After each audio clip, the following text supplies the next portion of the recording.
Sean O'Halloran, Oregon Transportation Commission. Orlando Simpson, OTC. Parkwood Ride Connection. Pam Treese, Westside Economic Alliance. Ann McInerney-Ogle, Mayor for the City of Vancouver. Paul Savas, Clackamas County. Phil Ditzler, FHWA. Brendan Finn, City of Portland. And just real quick, this is going to be my last meeting in the capacity of serving the citizens of Portland. I will be on the 29th taking over as the governor's policy advisor for transportation, so I won't be a stranger, but wanted to make that announcement. This will be my last meeting. So thanks, Penny. Thanks, staff. Thanks, chairs. It's been a great process. Learned a lot. Thanks.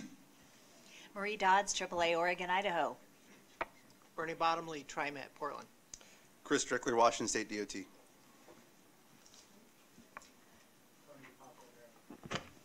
And I'm Judith Gray, ODOT's project manager. Thank you, everyone, and I'm Penny Mabey, facilitator for the group. So let's talk a little bit about what we're up to today. We're going to hear first off an update on the public outreach. There's been a lot of it going on, and so we're going to get you updated on that. Also, we want to go back and kind of review the mitigation discussion from the last meeting, PAC 4, confirm that you were heard and that the team didn't miss anything that you discussed, and also at that point reflect on what was heard from the public and how those align. Then we're going to move into hearing about the outcomes of the round 2 evaluation, and the technical consultants are going to give their recommendations based on the round 2 evaluation. And then we've reserved an hour for you as a committee to talk about what you've heard, the concept evaluations, the mitigation recommendation issues, all of that to start shaping what will be in your recommendations, which we will be settling upon at the next and last meeting. I'm going to be very strict with the consultants, with the presentations in terms of their time, so that we be sure that we have the ample amount of time for all of you, so that we can all hear from all of you as we talk about the importance and the important recommendations that you will be developing. And I'm going to make sure that I hear from all of you, so if I don't see your card coming up at some point, don't be surprised if I call on you anyway. So just a fair warning, so you can start prepping now. And then let me remind you once again of the schedule. We put this up every time just to help find us where we are. We're still here in 2018, early, as you can see. Your recommendations will go to the Oregon Transportation Commission. There will be additional staff work and a summary report. And then at the end of the year, the OTC will submit their report to the Federal Highway Administration, and that then kicks off additional years of analysis and process, a public process, and so forth. So again, just a contextual reminder, we're very, very early here in this whole entire process. In your packet, was it big enough this time? Did you get enough paper? A little light reading, right? Yeah. You you should have in front of you the meeting agenda, the summary from PAC 4, which we'll talk about here shortly, the mitigation memo, technical memo number 4, which is the results of the second phase of the evaluation. And I don't think we printed the emails. I think we sent them to you, the PAC emails, because there were so many that to print them, you would have had to have a trolley to take this packet out if we'd have done all of that. So, and then there is also an 11 by 17 that was handed out that will get talked about when we come to the discussion of the evaluation. So that's the packet. Let's go to the summary from meeting number 4. Again, you had a very robust discussion, or discussions, I should say, about mitigation. Came out with a lot of results, and we want to make sure that we captured it right. So the meeting number 4 summary was very important. I didn't get, and I don't believe we got any comments on the summary from when we sent it out, did we? Does anybody have any concerns with the summary from meeting 4? Did it sound familiar when you read it? Oh yeah, I was there. That sounded like the discussion I was in. Any objections to us making this final? All right, hearing none, then we will take the draft off, make it final, and make sure that that is part of the record. At this point, I think I want to make a very brief process note. Last meeting, we heard a couple of comments, one from the public and one at the table, about how Pack 3, meeting Pack 3 proceeded, or actually kind of ended, and the 5 concepts that were selected for further evaluation, for the round 2 evaluation. As a facilitator, I want to note that the end of that meeting, we had gone long, and the end of that meeting was pretty rushed, so it probably wasn't obvious to you that the 2 comments that were made, that I made, was that, you know, there wasn't consensus around the table in terms of the options to be brought forward, which you're not a consensus group, so that was to be anticipated and expected.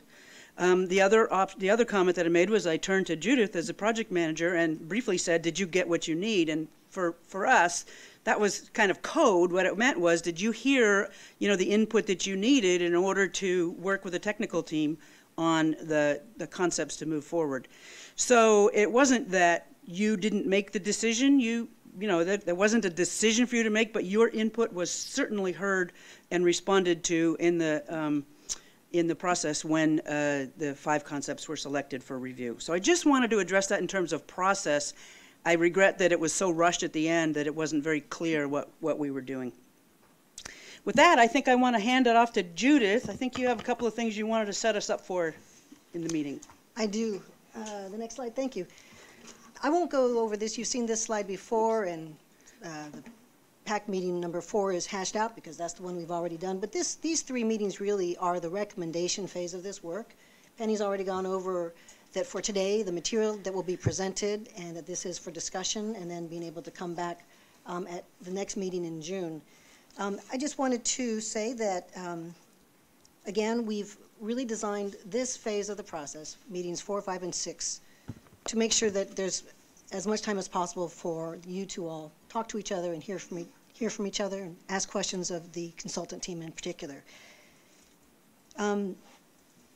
Between this meeting today and your meeting in June, ODOT staff, myself, Mike Mason, the planner on this, and Mandy Putney, it's going to be a priority for us to be available to you, to come in, support you if you're meeting with your colleagues or boards or committees, so that we can help inform your own deliberations on coming to a recommendation. So that's one of the things that we want to make sure that you're aware of, and most of you perhaps have already heard from us to try to schedule that time. But just know that that's what we want to do between now. Just a lot of technical information on a complex report or a complex process.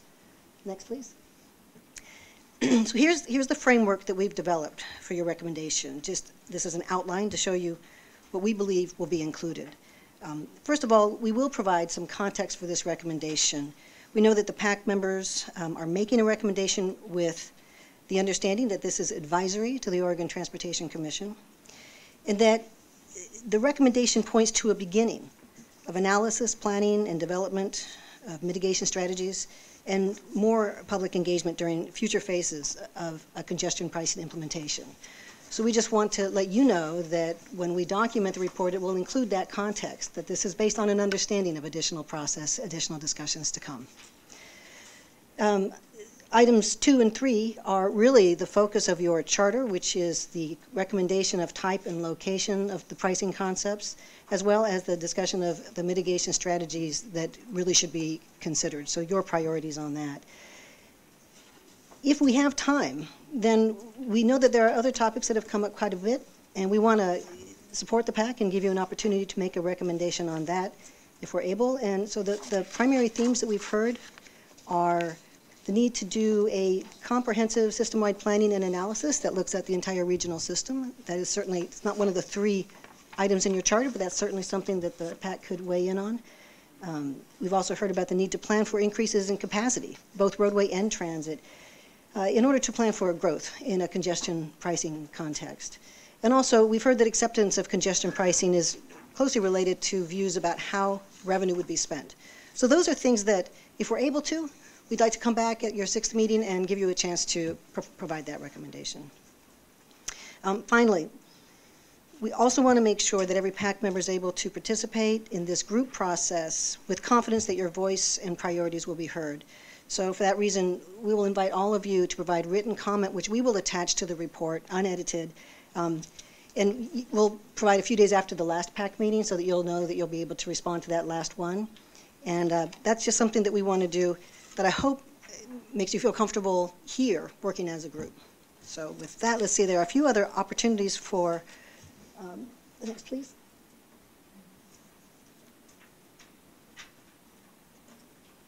Yeah. We are ironing out the process as we move forward from your recommendation to the Oregon Transportation Commission, and in particular, a few more opportunities for the public to give comment and also for you to speak directly to the OTC.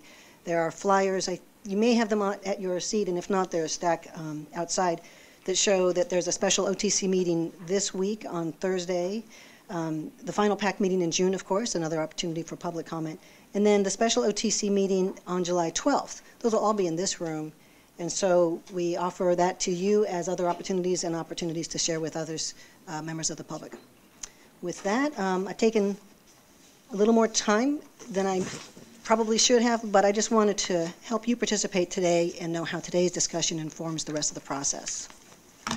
Thank you, Judith. And now let's turn to your co-chairs. Comments to the group? Are we flipping a coin?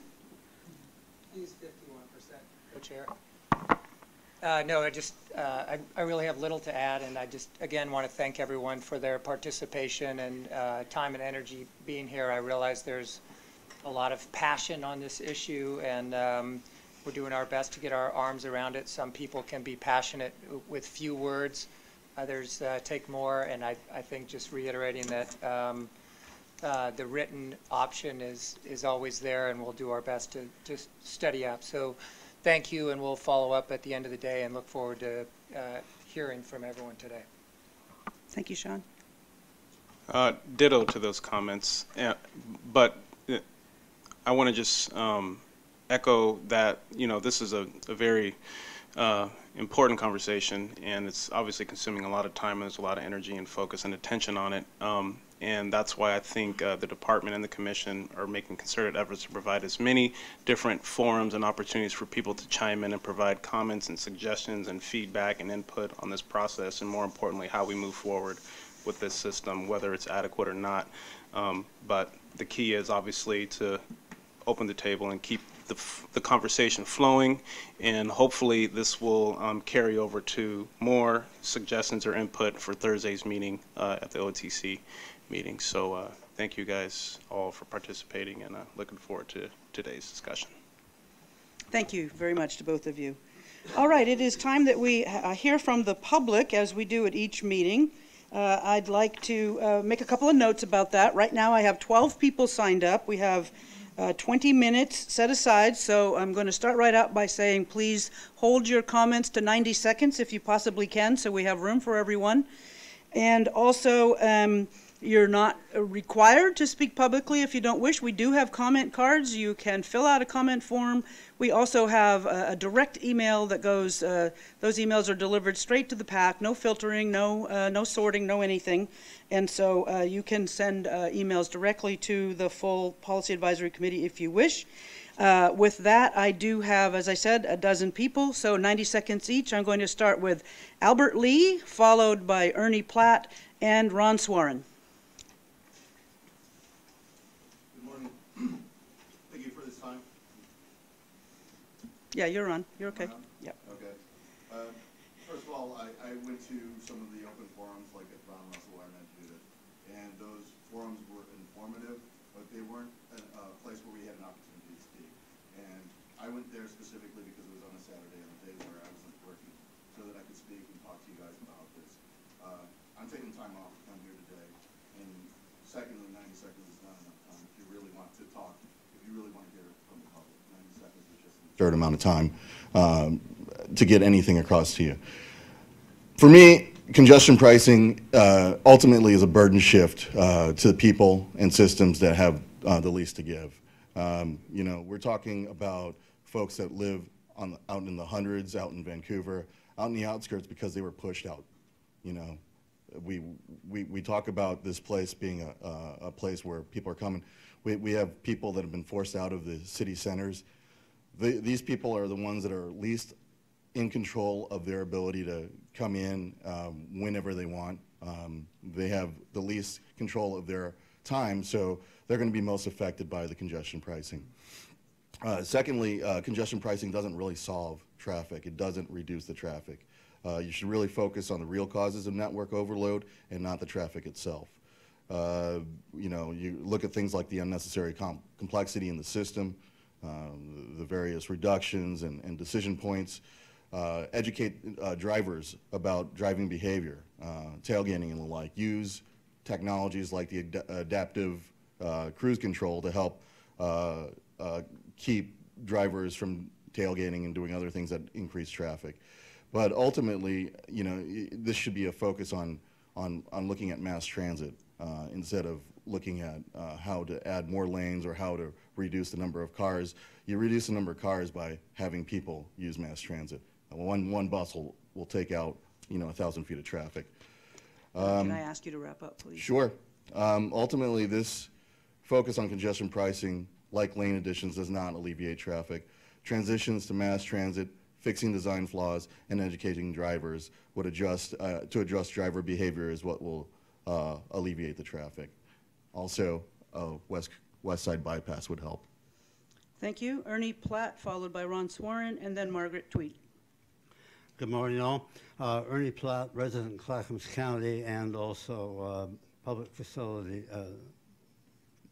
public policy chair with North Clackamas Chamber of Commerce. The Chamber's heard presentations on this subject, and I would say we are generally in support of the concepts being talked about here, recognizing that we are strangling ourselves on our own traffic, and it's absolutely an impediment to efficiently conducting business in this area and in Clackamas County. In particular to the proposals, tolling pricing on all of the I-5 and I-205 system would probably not be the favored alternative.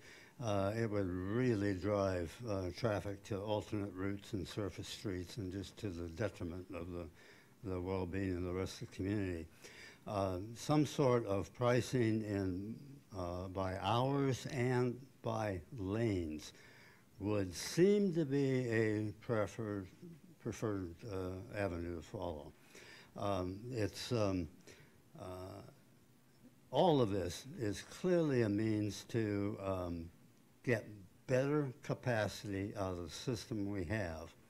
But having said that, whatever funds are raised absolutely unequivocally need to be designated to the additional lane on I-205. Thank you. Thank you very much. Ron Swarren, followed by Margaret Tweet and John Lay. Morning. Ron Swarren, 1543 Southeast Umatilla Street, Portland. We're having this discussion because Oregon had to have a way of economic recovery in the 1980s. We welcomed high-tech transit, and with that came commuting from all over the metropolitan region, and the Vancouver to Washington County commuting became a major issue. So what we need is a solution to that. I made this sign, Western Arterial Highway makes sense, because it really is the most sensible solution. It would connect Cornelius Pass Road and Columbia Boulevard. And it would need some other features like a tunnel and a bridge on the Willamette, but it's a very effective solution. When we look at the money that would be dumped into administrative costs on tolling, that's something we have to figure. If we have to add lanes, that's another cost. All these things cost money, whereas this does cost money. It probably should be tolled, but I think it's a very reasonable solution. Now, HB 2017 had mandated that the OTC would look at new proposals for the cost effectiveness.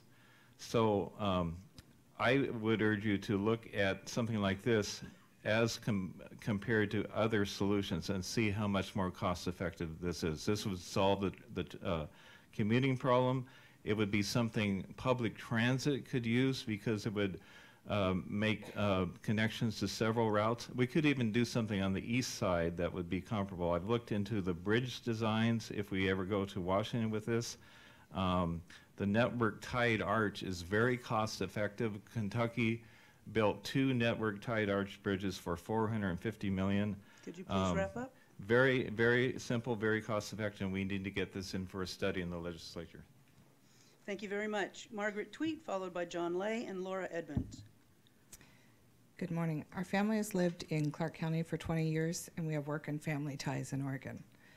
I can't support these plans for tolls on all lanes on both I-5 and I-205. In Seattle, a one-way 520 bridge toll on cars in peak traffic is $6.30. A discount of $2 is offered if drivers buy a transponder to place in their car and track tolls in their location.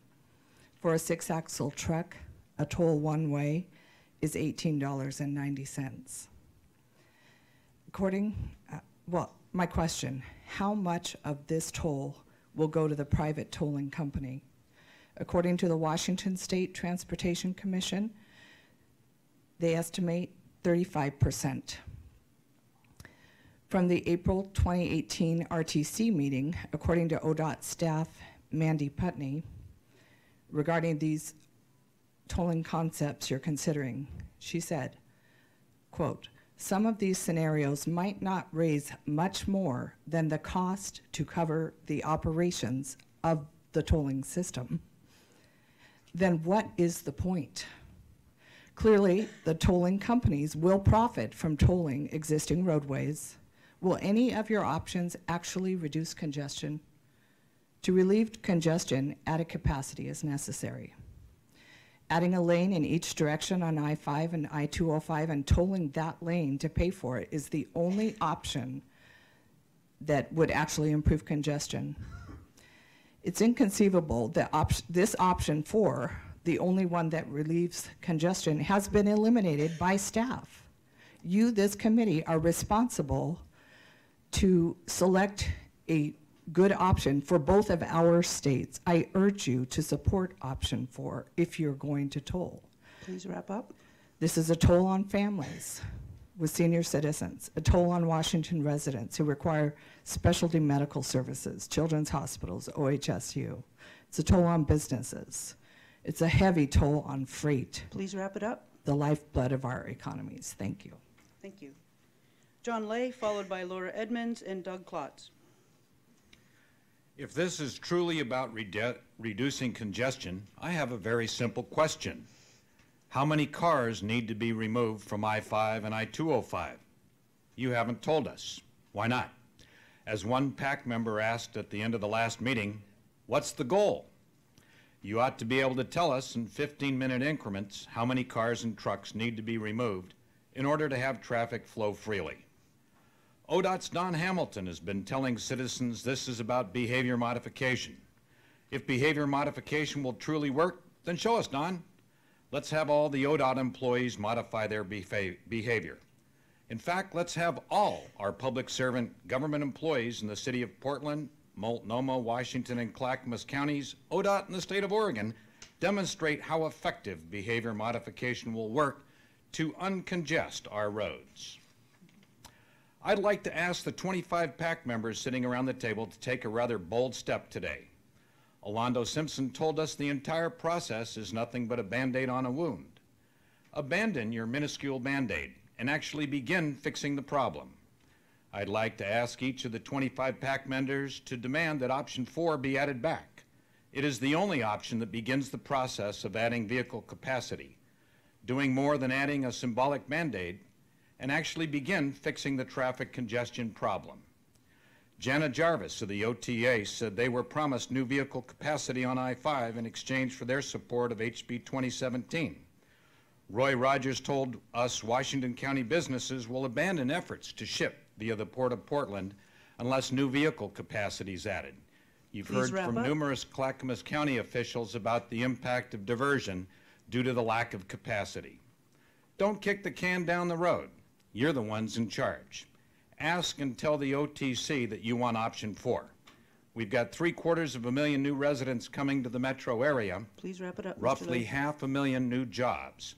Band-Aids and behavior modification will not fix the problem. Thank you. Laura Edmonds, followed by Doug Clots and Jim Howell. Good morning. Laura Edmonds, CEO, North Clackamas County Chamber of Commerce. We are here representing Clackamas County, and thank you for having us this morning and the opportunity to speak. We have had numerous conversations on this. We've sat at different tables having the same conversation. And I believe that as our organization, we are here to support the business community and our citizens of our communities. So adding a lane either way on 205 is ultimately, and tolling that individually is ultimately the solution that we see in decreasing some of the congestion. Taking up a shoulder to be able to add an extra bus line, to be able to get people back and forth, probably not a really great idea since it's gridlock as it is, and emergency services vehicles wouldn't be able to get through. It doesn't make common sense. But the bus lines potentially could use the new alternative lane that's built. The tolling absolutely needs to stay within the roadway that it is tolled on. And transparency to our citizens is important. Being honest, being respectful, and being able to be upfront with them and telling them the terminology, tolling versus congestion pricing, where the money goes. If it's going to be allocated elsewhere, they're going to be told this is going to be a financial hardship on our citizens throughout the community, and we are concerned about the safety of people rerouting themselves to stay off of all tolled roads. So a single lane, both ways, I-205, and the money raised absolutely stays within the roadway that it is raised for. Thank you. Thank you very much. Doug Clots, followed by Jim Howell and Soren Garber. Hi, I'm Doug Clots, Southeast Portland resident. The only action that has been proven year-round to reduce congestion in the long run is congestion pricing or decongestion pricing. Yes, freeway widening will work for a few years, but as you've all heard, induced demand will soon take over and you'll be back to the same amount of congestion except more lanes of it. So please institute the decongestion pricing on our freeways. Congestion pricing must be instituted equitably. While studies have shown that this pricing actually mostly impacts higher income drivers, measures to offset impacts on those with low income must be included as part of the package. Refunds, rebates, and other measures should be considered. As the first commenter mentioned, we also need to have better transit. The funds raised from congestion pricing should be reinvested in better transit service to further Oregon's Goal 12 for transportation, which is to provide and encourage a safe and convenient and economic transportation system, and adding more transit will do that. And there's other points in Goal 12, including avoiding principal reliance on any one mode of transportation, minimize adverse social, economic, and environmental impacts, and congestion pricing with the funds dedicated to transit will do that. Thank you. Thank you. Jim Howell, followed by Soren Garber, and then Angela Crowley-Like.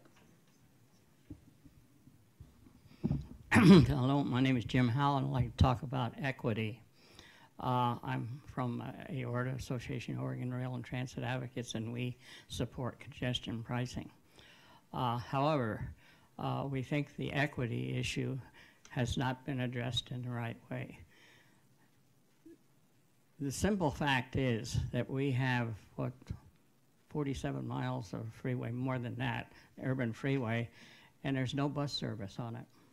You keep talking about these buses on I-205. There are no buses on 205. And that is what's needed. To talk about increased capacity on the freeway, it should be in bus seats, not additional vehicles. And it's our opinion that ODOT is responsible for this bus service. Whether they operate it or not, they should be paying for it.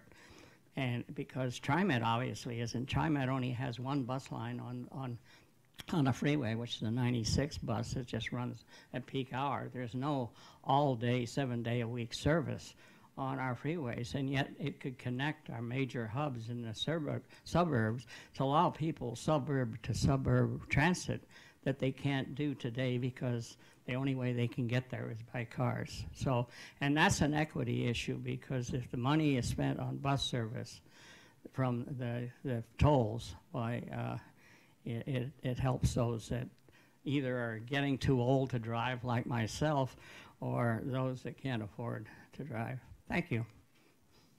Thank you very much. Soren Garber, followed by Angela Crowley-Like, and then Aaron Brown. Good morning, Soren Garber, Portland resident. I also lived in South Florida, where I commuted on the managed lane there every day from Fort Lauderdale and Miami. I went through the materials that you're going to be hearing about today, and I imagine that you'll have a series of reactions. Some of you may believe that the impacts are not as bad as you thought they would be. Some would think that they're worse. Some would not understand the analysis, and some would just not trust the analysts. And maybe this is naive to say, but I just hope that you'll all continue the process and not give up because you don't understand it right now. We've tried all the tools. ODOT and WashDOT and others have added a great deal of roadway capacity in these corridors, a lot of transit service bike connections, and this is a tool that we need to test just like our peers have. So thank you. Thank you. Angela Crowley-Like, followed by Aaron Brown and Meredith Connolly.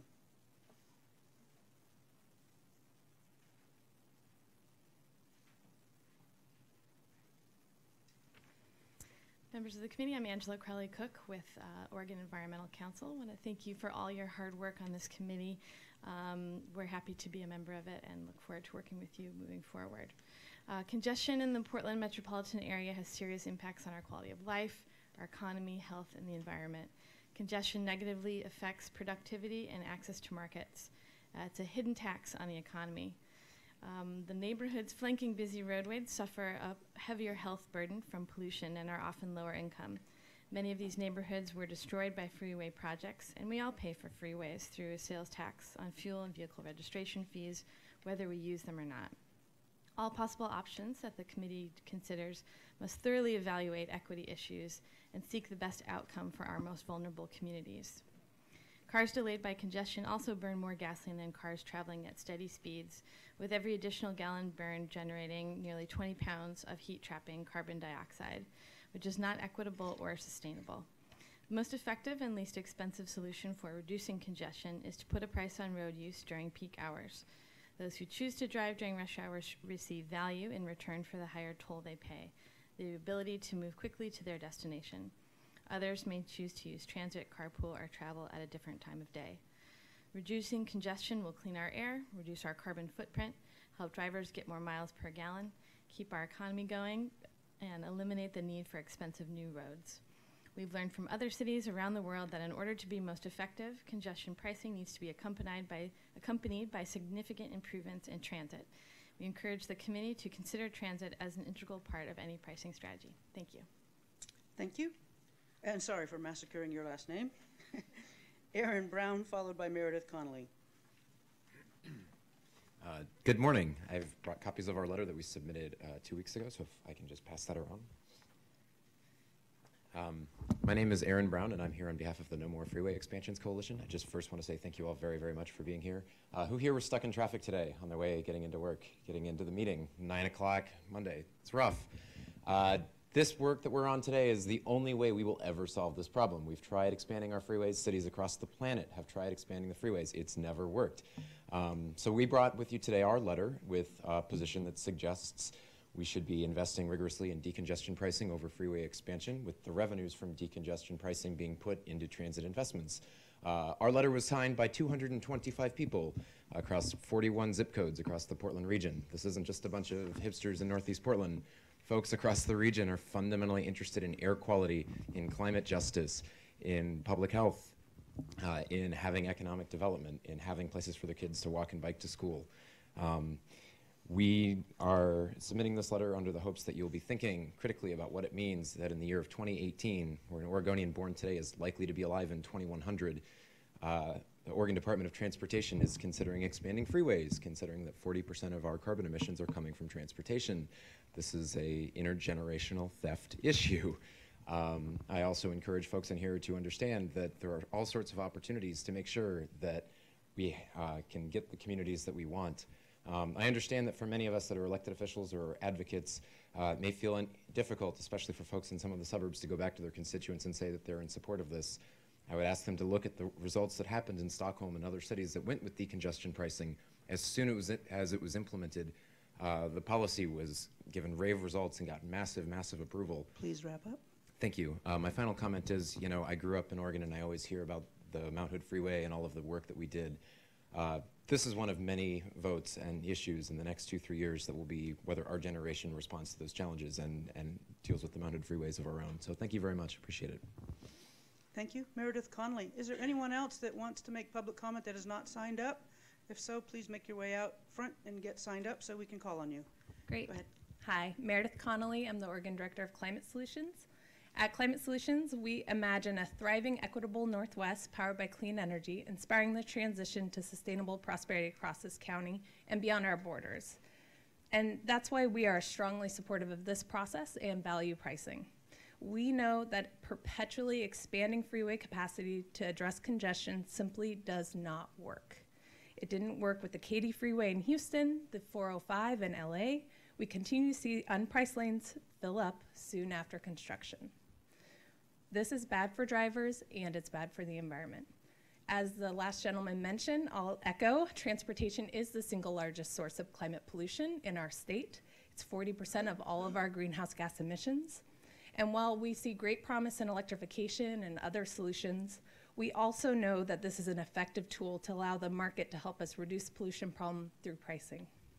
We encourage this committee to be bold, like cities in London and Stockholm who have applied similar pricing strategies to their central cities to great effect. The U.S. has not yet applied these strategies to our existing freeway system, and Oregon has the opportunity to break new ground with this initiative. We encourage this group to design solutions that prioritize the needs of communities of color and other historically marginalized groups. We believe this is possible while also moving with urgency. Let's be clear about the broader context that we face as climate change bears down on Oregon and the world. The federal government is undoing vehicle emission standards, and we need the West Coast states to continue looking forward to a clean energy future.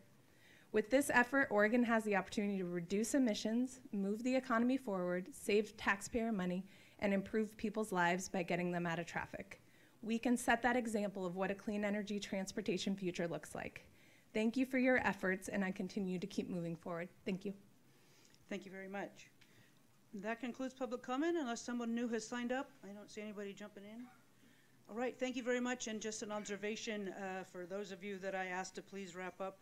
I gave each of you 2 minutes, so you had a little more time than the 90 seconds that we had originally set.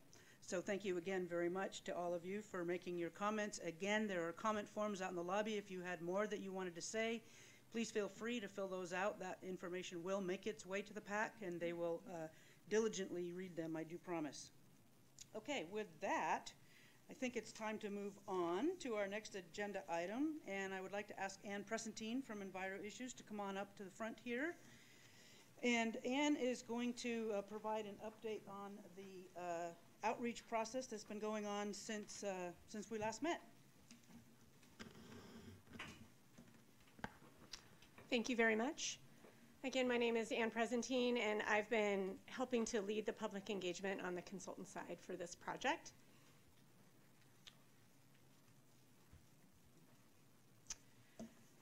Since we last met, we've had continued to provide significant opportunities to both learn about the project and congestion pricing, and to provide input to you and to ODOT and to the OTC. In April, we held 5 open houses, bringing the total to 8, as mapped on this slide. We also had a companion online open house and questionnaire. And the opportunities to engage with staff were publicized via the website, emails to a 2,000-person mailing list, news releases, news media coverage, and social media.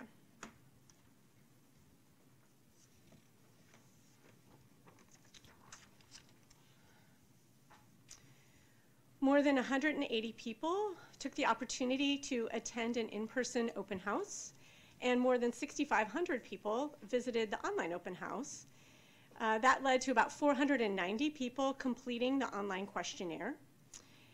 And the results show similar themes to the winter engagement that occurred in January, and what we heard from our outreach and engagement of environmental justice and Title VI communities.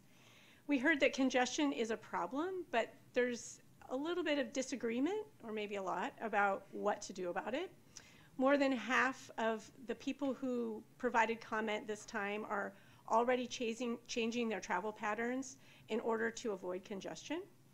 Many people see congestion pricing as a restriction on choices, and there's a lot of question about whether it would address the problem. Most people who responded to the survey said they would try to find an alternate unpriced route if roadways were tolled. And then concepts that maintain an unpriced lane generally had more support than concepts that priced all lanes. And that summary I provided just as a reminder was the result of the respondents that we heard from, not everyone in the community. It was not a statistically representative survey.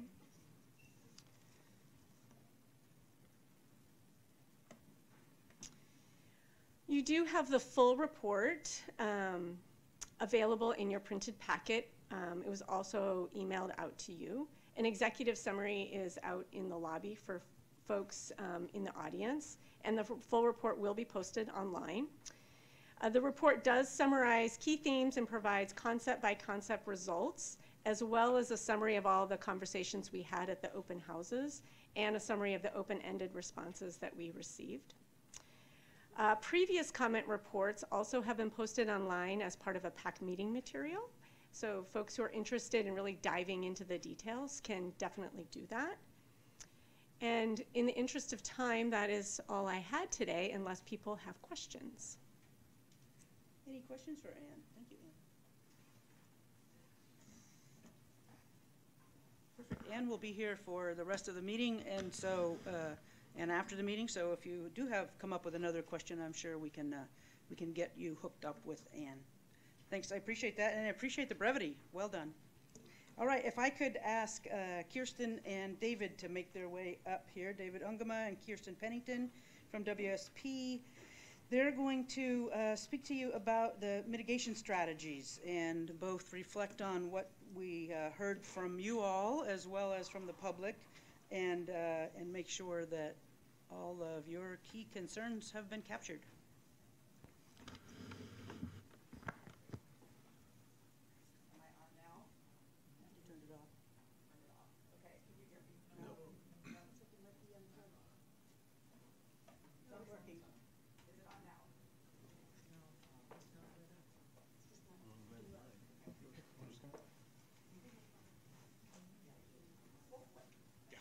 No, that's okay. We flipped mics. So okay.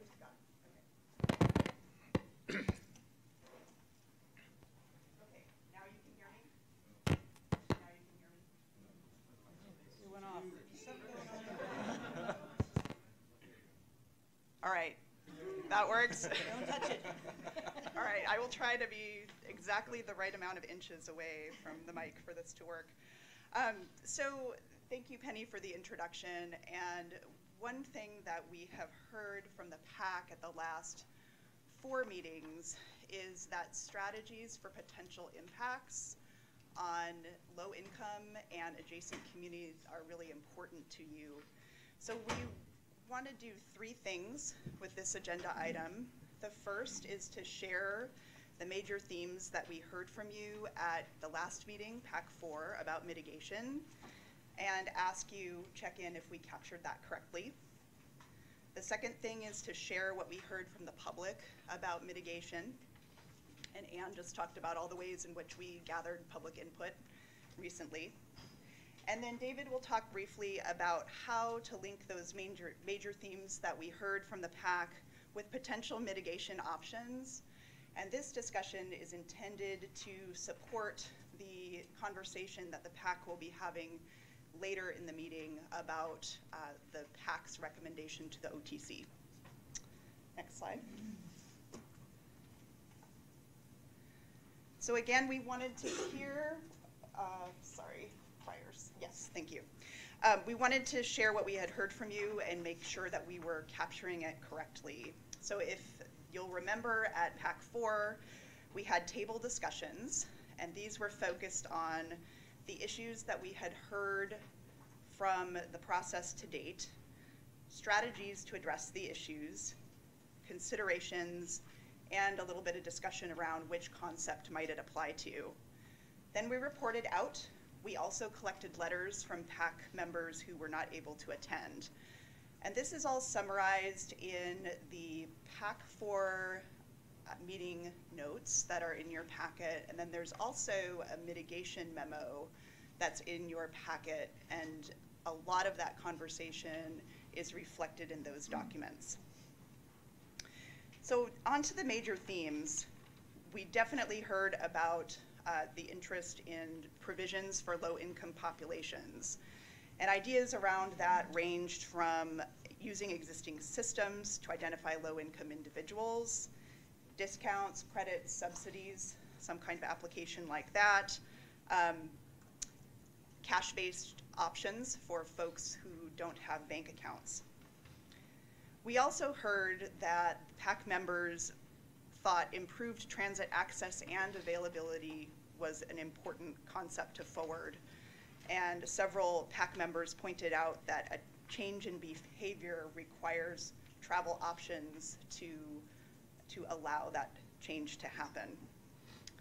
We heard about interest in making sure that if there is, first of all, defining what diversion is, what kind of diversion we might see with the pricing concept, whether it goes to freeways, local roads, and then addressing impacts if, in fact, we do see some kind of diversion to local streets.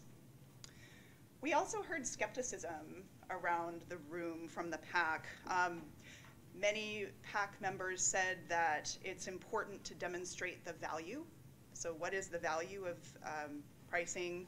Some of you talked about monitoring that after a pricing application would be put into place and evaluating it. And then we heard several other issues from you at PAC 4, including ideas on how and where to spend the revenue, so whether that's in the same corridor in which it's collected, specific projects. Some felt there is a need for a broader analysis, so a regional analysis to look at the application of pricing beyond I-5 and I-205 at a future point in the study. Planning for added capacity, so whether that's through transit, bike ped, or roadway expansion, there was interest in the PAC around that idea.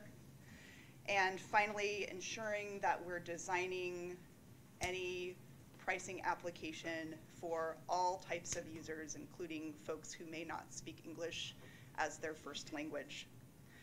So I will also point out, in the next slide we'll get to what we heard from the public. It's very consistent with what we heard from the folks in this room. But before we move on to that, I think, Penny, we want to stop here and ask the question of the PAC. Have we accurately captured the PAC's priorities around mitigation? Go ahead, Ann. I think one piece that we ought to add to that is that we're looking to distribute those mitigated benefits to the entire impacted area, whether you call it a regional area or anything that is in the entire impact area. Thank you. Park? Yes, carpooling and vanpooling has been mentioned in several places, but it didn't make it into the general description here. So I just would suggest on page 3, the improved transit access and availability, there be one sentence added at the end, which says, also carpool and vanpool programs should be expanded to provide alternatives when transit cannot appropriately serve the commuter. Thank you. Anyone else? Go ahead, Paul. Ann, would you put your card down, please? Thank you. I just want to say that the as far as the section of I-205 in Clackamas County, I think that some of the mitigating language in the packet is quite vague as it relates to solutions. Just knowing the geography and the landscape there, it's going to be very challenging to do that, and I'll speak about it a little bit later, but I think we need to think ahead and think about the future, 5 years, 10 years from now, as the population grows, but I'll touch on that later. Thank you, Paul. Eileen? I do think can't hit that too quickly. I do think that emphasizing, I heard in our work group at least, that capacity, adding capacity, road capacity was mentioned on several occasions, and I think mitigating some of the surrounding communities for what they actually pay in tolls is a wise choice as well. Thank you. Anyone else? Yep. Oh, sorry, go ahead. Right behind the speaker there. Sorry, Jessica. That's okay, Penny. So I think two things. One is, so when we talk about the transit and mitigation for transit, you say new transit routes and services on page 3, but I think that the investing in transit infrastructure is also, important thing to clarify. That those are the those are the kind of investments that we would like to see. And then I also think that there's still some confusion in terms of like adding lanes. We've heard that several times. And the fact that there is assumptions made in terms of what we're going to be, where we would be putting congestion pricing, the things that are under consideration, that there are projects that are assumed to be completed, which includes the Rose Quarter project and additional, the expansion of the Abernathy Bridge, some of the lanes there that are in this that are assumed to be completed when we talk about what we're going to be pricing. And I think that needs to be crystal clear. We're not talking about the roads as they stand today, but after they have been done, projects that are already designated in the RTP. Thank you, Jessica. Roy?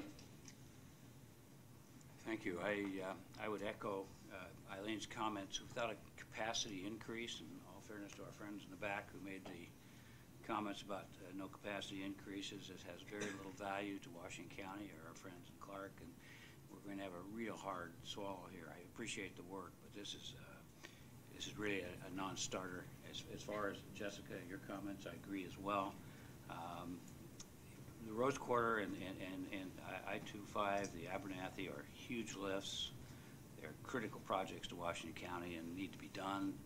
And I'm not going to make the assumption that the RTP is going to come to some successful conclusion on that in the near future. So I think that unless this group is willing to really get down to the hard work of saying if we're going to toll, what is going to happen to those tolls, and if there's no capacity, it's been a wonderful educational experience, probably one we needed to take, but probably a non-starter for a lot of us. Thank you. Anyone else? Brian, you were up, then down? I was up, then down. And I guess for me, I just wanted to, echo what I think I've heard a lot of folks here is that there was quite a bit more detail than a lot of us mentioned. I think just getting into more of what are some of those diversion strategies and making sure that we're laying some of those out. One of them was if it's not congested, maybe we consider having free lanes during those time periods. That was one of them.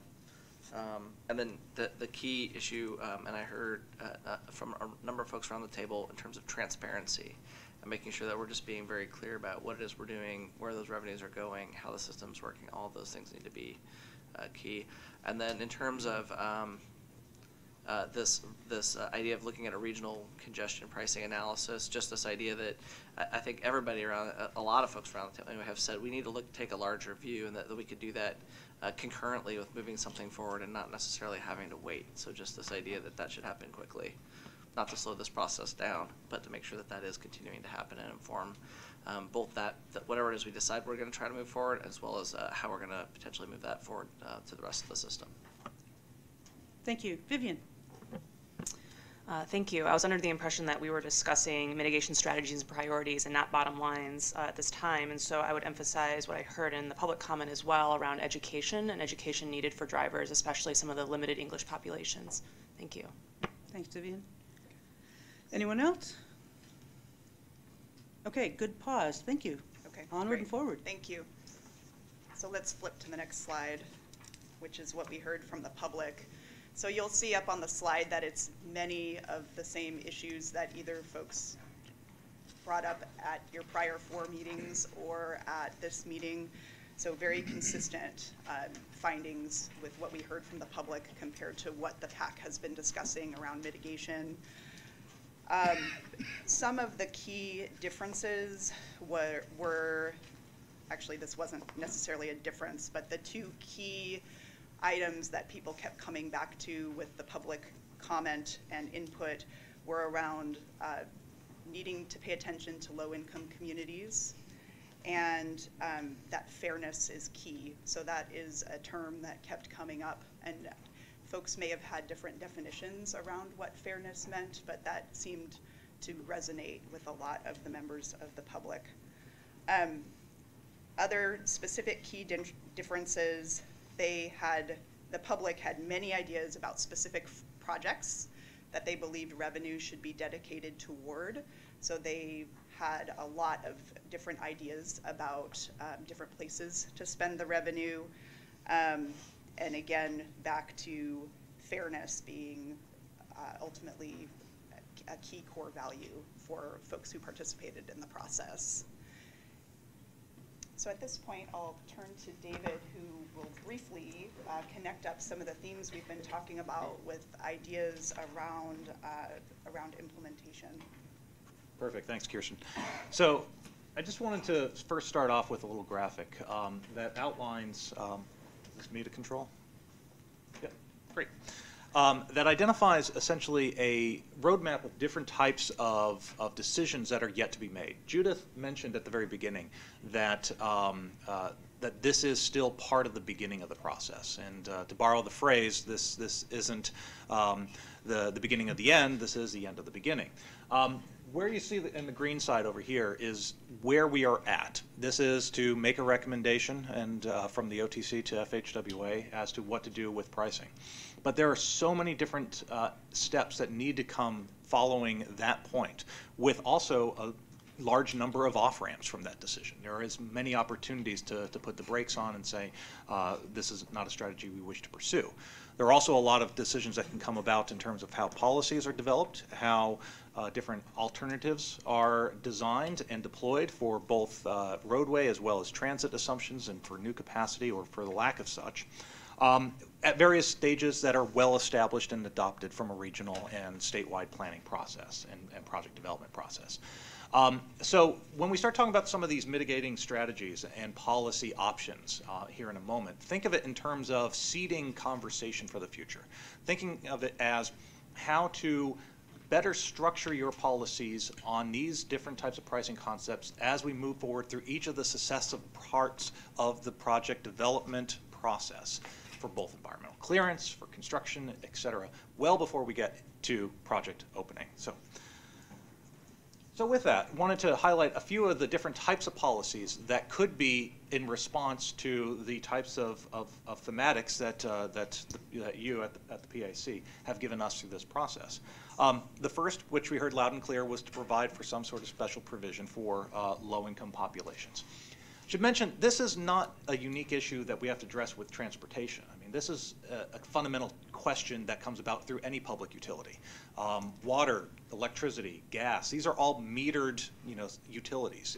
We pay a fee for the amount of electric, consumption that we have or amount of water consumption that we have. And so when we talk about congestion pricing, we're talking about it in the same context. It's a fee for the use of the amount of roadway space that you consume. And so looking to the utilities to reflect that, we can actually learn from a lot of their types of policies. You heard at the last PAC meeting about the use of what was called lifeline tolling, which was directly addressing, linking together the qualification for discounted utility rates for the qualification for discounted pricing rates. But there are other ways of addressing that question through discounts, through subsidies, through credits, through universal accounts to provide for better access to price facilities from low-income populations. All of which have been done in different states. Well, I shouldn't say all of them, but I mean, all states haven't done all of these. But there are states that have deployed different aspects of this in their pricing systems. You see some of the statistics right here for the Los Angeles low-income assistance program, which they used to call the equity program. There are benefits from the priced facilities to low-income populations, and that can be reflected through these different types of policies. We also heard loud and clear about a desire for improved access for and availability for transit purposes. And again, this is where actually pricing is very strong. There's a strong link between it. We already pay for for the use of transit through pricing. Fare payments, for example, for the use of transit is something that we are accustomed to doing as a society, and so having that parallel payment for roadway utilization is a logical parallel. That also provides a lot of opportunity to structure policies that go hand in hand with transit availability and for access. It can go to new facilities, it can go to new services, it could also go to how we use pricing for carpool promotion, for new mobility services, and trying to link together this concept that we as individuals don't just drive a car, we don't just ride a bus, we don't just walk, we do all these things throughout our yearly transportation efforts. We heard next in terms of concerns about how there would be some route diversion impacts from some of the pricing strategies. And that would be in terms of what would be people getting off of the freeway facility during price times and utilizing non-priced routes. Well, today we also recognize that there is a lot of travelers who do that today because of congestion, not because of price. Anyone who has turned on Waze app on their phone or Google Maps has probably been diverted on their routes based upon congestion. So as a result, many of the strategies that you would use to address route diversion for congestion are also true for route diversion for pricing. We can look at enhanced flow control on the freeway facilities, looking at how we approach our on-ramps. How about the different types of strategies related to local streets versus arterial streets? And then finally, any types of improvements in terms of how we address the local traffic within the system. All this comes down to design types of efforts and how it's all packaged together in terms of one large strategy of programmatic improvement, which links into the next point. Which is connecting how we utilize revenue with what is actually best in the interest of congestion relief and system-wide improvements. The concepts that have gotten to round two have all had a common element of pricing, but some of the aspects are different. Concepts A through D are very much oriented towards congestion relief through the use of pricing. Concept E is related to system completion with the assistance of pricing. And in all of these 5 different concepts, there is involved some aspect of revenue generation as well as what that revenue is used for. I heard this morning from members of the public a pretty good disparity. About half wanted to see system expansion through the use of pricing. The other half did not want to see system expansion. And so those types of decisions are not, we feel, part of our decision. It's part of the regional planning process. The RTP certainly has its say in how that is done. What we can say is that revenue generated through a toll collection system could go into an infrastructure trust fund, one that allows for the revenue to be generated and then decisions made as appropriate through the regional process in order to allocate those revenues for system expansion or for system service utilization. Virginia, Maryland have all designed their programs around this concept of pricing as a backbone, but really the programmatic decisions of how to use their revenue going into broader congestion relief efforts. Finally, we also have heard loud and clear that there is skepticism as to whether pricing would work. And that certainly is not unique to Oregon. It's true for all communities that have implemented it. And as we would caution, that skepticism will actually increase up until the point of opening. That's been part of the process that we have seen in other priced facilities around the world. There are aspects to it. Some of it is looking at it from a pilot perspective. Others are looking at it from transparent performance monitoring and reporting so that the public understands what the benefit is from the payment of fees. And that is part of what the pricing programs around the world have been very successful at doing, is generating the concept that you will see for yourself how well it works. It will be reported in a very transparent manner so that there is clarity as to what the benefit has been from this, and utilizing partnerships beyond the DOT to better connect with that performance monitoring over time. Those are essentially how we take some of those strategies out of the thematics that we heard. And I think it's now time to take some questions. Yeah, Ann and then Pam. Thank you. David, I wonder if you could go back to your roadmap. If this organization recommends something that involves a bi-state, where would the constitutional limitations be discussed in that roadmap? Well, I'm not a constitutional attorney, so I don't know how to specifically answer that question. How I would state, though, is first and foremost in the application to FHWA, certainly the value pricing pilot program individuals at headquarters have experience addressing cross-state, pricing authorization. So the Capital Beltway facility in Virginia, for example, its terminus is right at the Maryland border. So there are situations where FHWA has had to address the cross-state issues in terms of how tolls are collected and how revenue is distributed. In terms of Oregon-specific constitutional limitations, that I cannot answer. It's just outside my area of expertise. Is that the only cross-state example that we have right now? I'm trying to think back in terms of any others that have had such a state basis. Certainly North Carolina, Charlotte, I-77 is under construction right now. It's fairly close to the South Carolina border on the south side of Charlotte. I-485 is also under development for pricing as well. I-485 is right against the South Carolina border. So that would probably be a second example I would look to. It's not one that jumps out in my mind as saying that that's a clear example of where we need to look, though. Thank you. And one last question. Where are we finding the origin and destination of our vehicles in this process? So the regional model, and my colleague Chris Wenson will be talking a little bit about this in a moment in terms of the findings from the regional modeling effort. So the regional travel demand forecast model has a representation of essentially where trips are going from an origin destination perspective as a part of the modeling. And I'll let Chris address that. Whether that's getting to your point or your question or not, I don't know offhand. Right. I was just wondering where we're going to be getting that information. Okay. Yeah. Chris will be talking about that. Thank you. Pam. On the same roadmap, is it possible to do a budget projection for all of those exit points? And the reason I'm asking the question is when I think back about the CRC project, if we had had a similar roadmap, what would the budget projections be on the exit points?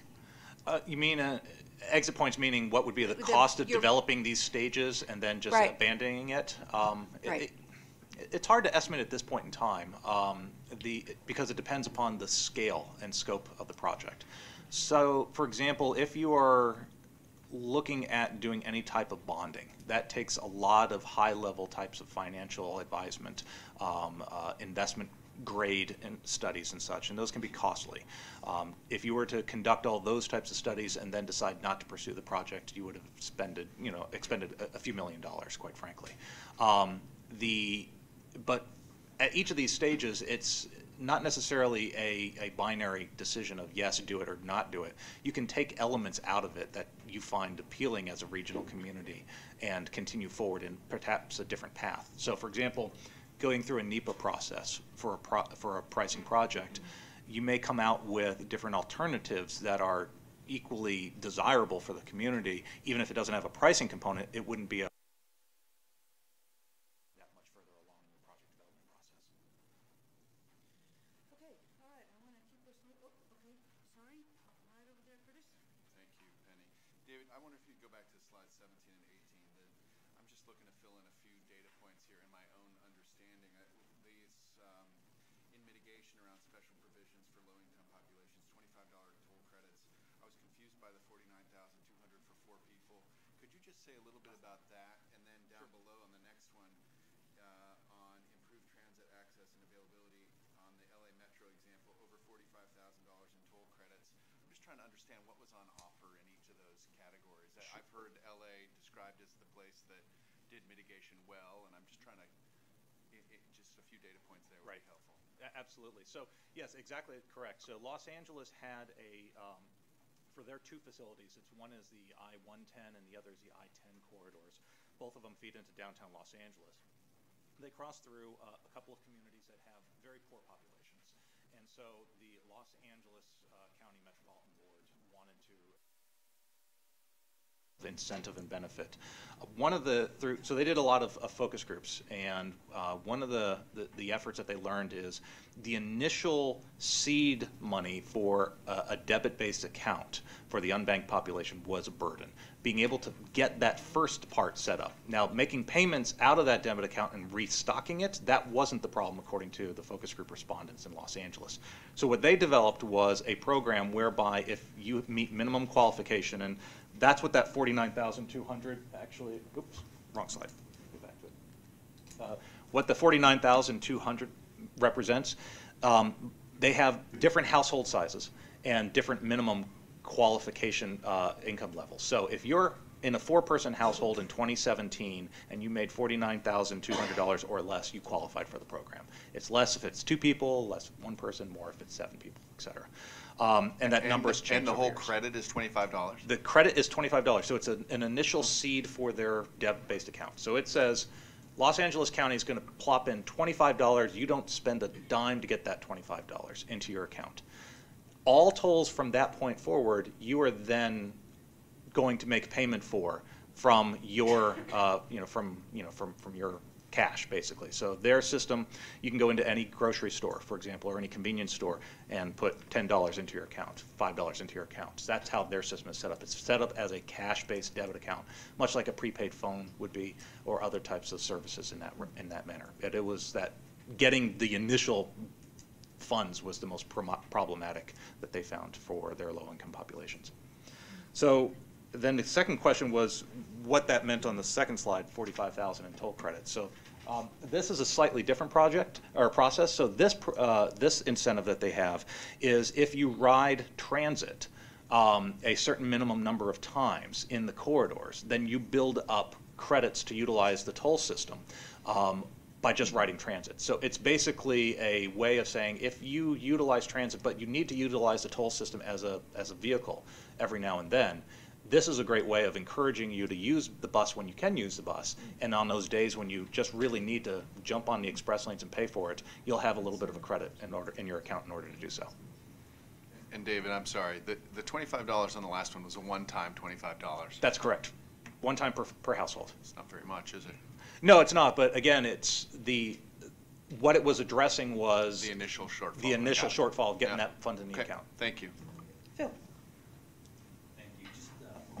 Just a couple of comments. One related to diversion. It seems as though when diversion's discussed, I never get a very good sense of the understanding of the extent of diversion. You know, I heard the comment that today people are diverting, because of congestion already, with the apps.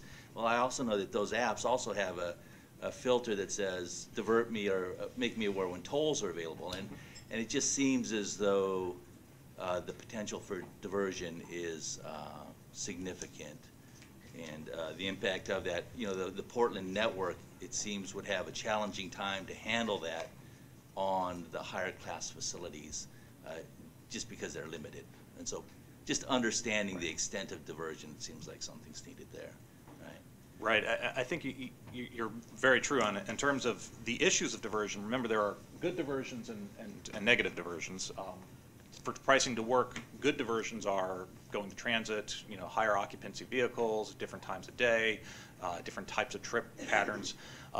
The less desirable diversions are route diversions. So when we talk about diversion, I think what we're talking about is route diversion specifically. And in that scenario, so much of that complex network effect that would come about with understanding what route diversion would look like really require very detailed levels of data analysis. That's just simply not a part of this process to date. Where it would become in, and hopefully I'm not going to break the cameras by either pointing or standing. Ooh, I got a shadow. That might work pretty well.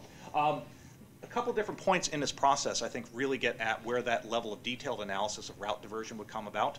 The first and foremost is going to be in the project scoping efforts. So the traffic and revenue estimation process, which is part of the project scoping, it would be the next logical step, is to take a much more refined level of origin and destination data, a lot more refined information about how travelers are essentially interacting with the network. And that gives us a better sense as to where they'll divert, how they'll divert, what prices that they'll be willing to pay for, what prices that would they not be willing to pay for, what is the level of benefit relative to that price. And that's, there are firms that do that type of work. They're very specialized in doing that type of work. That would be a part of the next step. The other would be in the NEPA process in terms of understanding what those alternatives would be in terms of the allocation of revenue and what the impact of projects that are built as a part of the pricing project, how that all comes about through route diversion as well. Those are the 2 points of interface. I'll only say that, all of the factors that are weighing into the considerations, into the strategies, I'll say, they'll all be refined through time. It just seems as though those bigger nuggets, you know, the better understanding might be helpful. Also, I'd say the revenue side of things, you know, one good example is the 520, how they did the pre-construction tolling to generate revenues, undervalue pricing in anticipation of a future construction event, capacity expansion event. And again, I think appreciating the opportunities that exist with undervalue pricing, pre-construction tolling to generate revenues is, I don't know if the group fully understands the opportunity that exists there as well. So that's another point. Thank you. Thanks, and I think you did a better job that time of answering Ann's question than the previous answer, so I watched her furiously writing things down. All right, anything else? Any other questions before we move on? All right, okay, super. Well, let's get to the meat here. Let's get to the round 2 concept evaluation, and we're going to bring Chris Swenson up to join David. Thanks, Kirsten. We'll see you again later. So they're going to share the key findings. What I would like is, to the extent you can, I know they're going to be presenting a lot of information, let them present it all. And then I'd like to take just clarifying questions for things that you need a little bit more understanding of, so that then we can reserve the discussion for once we actually go into the discussion period, if that makes sense. Okay, let's head on in. Great, thanks, Penny. So I'll be just kind of giving a little bit of a high view on the 5 concepts just as a refresher, but Chris will be getting into the details on each of these elements. So as you may recall, we started off in round 1 with, I believe there were 8 different initial concepts, and one of which was a baseline, reflecting all the different projects that were to be assumed to be constructed by the year 2027. And that baseline is what all the concepts that have been developed since are compared against. Some of those projects are known, such as, for example, the Rose Quarter project. There are other, elements. You may recall that list of different projects that are assumed to be constructed in that time frame. So one of the comments that was made a little bit earlier is, how is this compared against what's on the ground today? And it isn't against what's on the ground today. It's including all those projects that were identified by 2027. So that matters a little bit in terms of what we look at in terms of the findings from a traffic modeling perspective as well as analytical perspective. It's comparing against that baseline as if we were to not do pricing, as opposed to the baseline of conditions for today. After those 8 concepts were evaluated, 5 were identified as good opportunities to look at to enhance benefit, as well as to ensure that there was a positive finding in terms of clearance from the cost effectiveness perspective. So all 5 of the concepts that you see here, these are concepts that all have positive levels of cost effectiveness in terms of clearing their own operations and maintenance costs of running the system. But they have different effects as to what they can do. The first 4, concepts A through D, are clearly identified towards congestion relief. It's utilizing pricing as a means of restoring capacity and throughput in highly saturated traffic conditions. And so that's what the performance metrics Chris is about to discuss are oriented towards.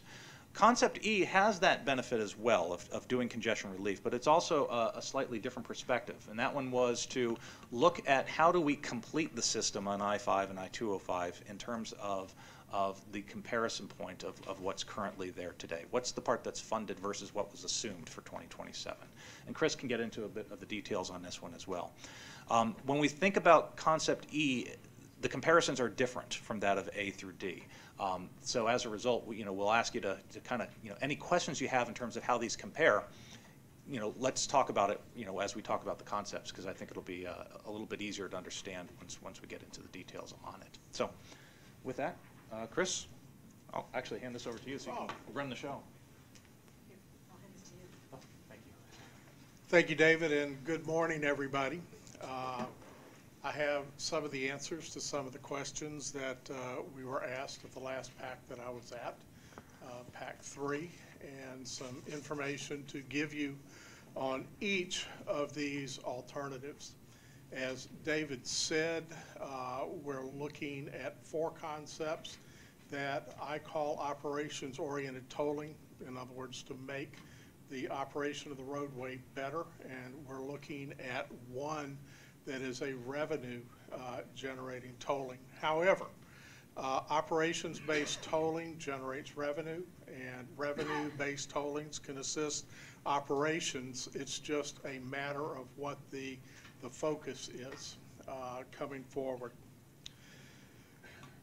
We've got 5 alternatives, and I will start just alphabetically. I'm not going to get real fancy and try and mix around. Concept A, which was converting the northbound managed lane between Going Street and Marina Drive, and then southbound converting one general purpose lane to a managed lane, was the first concept that we looked at. Minimal congestion reduction, there is some. It's very localized congestion reduction, very minimal net diversion, and by net diversion I mean just the change in the throughput on the various facilities. Revenue and capital costs are both relatively low. As David said, all of these do cover their toll collection costs, so no issues there. Operating costs, if this were basically implemented independently of other options, would be relatively high, because you've got to be able to collect the tolls, and the more tolls you have to collect, the less it costs to collect each one. Now, there are ways to mitigate that, either piggybacking on maybe Washington's or possibly your Origo back office could mitigate that to some extent, but in general, the more vehicles that are tolled, the less your collection cost on a per vehicle basis. It does maintain 2 unpriced lanes in each direction, but because of that, the toll per vehicle for those actually accessing the managed lane are the highest that we've seen in all of the alternatives except alternative E. And I'll go ahead and give you the tolls, which I know has been a question on a lot of people's mind. I'm going to start with the per mile tolls. In the AM peak, per mile toll would be $1.45 per mile, PM peak $1.05 per mile, and daily 34 cents. We've also got. And I'm sorry, but I just want to make sure that if we're talking about the tolls, we're talking about what was used in this and what is used to gauge this. This is not what the toll would be. This is a reflection of the model. That's correct. I just want to be 100% clear as we start talking about this. I guess that we're being very clear about that this is not what's being proposed. This is about what we're using to evaluate these different ideas. Thank you, Ryan. Definitely correct. Also, all of this information is in the report. So you've already got it. It's in each individual concept, but it does exist in the report. Per trip toll, probably somewhere around $5 in the AM, and about $3.60, $3.70 in the PM. And again, this is what was used to evaluate it. But it does reflect the fact that if you only toll one lane, the per vehicle toll using those lanes are going to be higher, and you'll see that in just a minute. Mitigation strategies could be considered for landlocked areas. Northbound, this would fall under the FHWA HOV Hot Lane Program, and southbound under the Value Pricing Pilot Program. Concept B, which looks at tolling all lanes on I-5 between Going Street and Multnomah. Good congestion reduction and time savings. In fact, on I-5, on most segments, we saw higher throughput than we saw on the baseline. This is basically taking a look at, can we use pricing to improve throughput, and it appears that we can. There were travel time savings to Title VI and environmental justice communities. Modest diversion, but it frankly was more on I-205 going to I-5 because I-5 became a more desirable route, even though it had a relatively small toll on it because of the better travel speeds that we saw. It does have a very dense network of transit and multimodal facilities enabling good diversion from SOVs to transit. I think that was a major help. Mitigation strategies could include increasing transit service in this area. Low-income toll rates, such as David talked about and were implemented in Los Angeles, and other strategies. This would have to be done under the value pricing pilot program, and FHWA would obviously be very much involved. As I said, if you toll only one lane, the per vehicle toll is generally higher. And again, while these are only what was used to evaluate the system, it does give you an idea of the difference between the two. The AM toll, which was about $5 for the alternative A, is $2.02. The PM toll is about $1.55. The daily toll is about 78 cents. The average toll is about 34 cents per mile per day for an average day, and it raises about $50 million.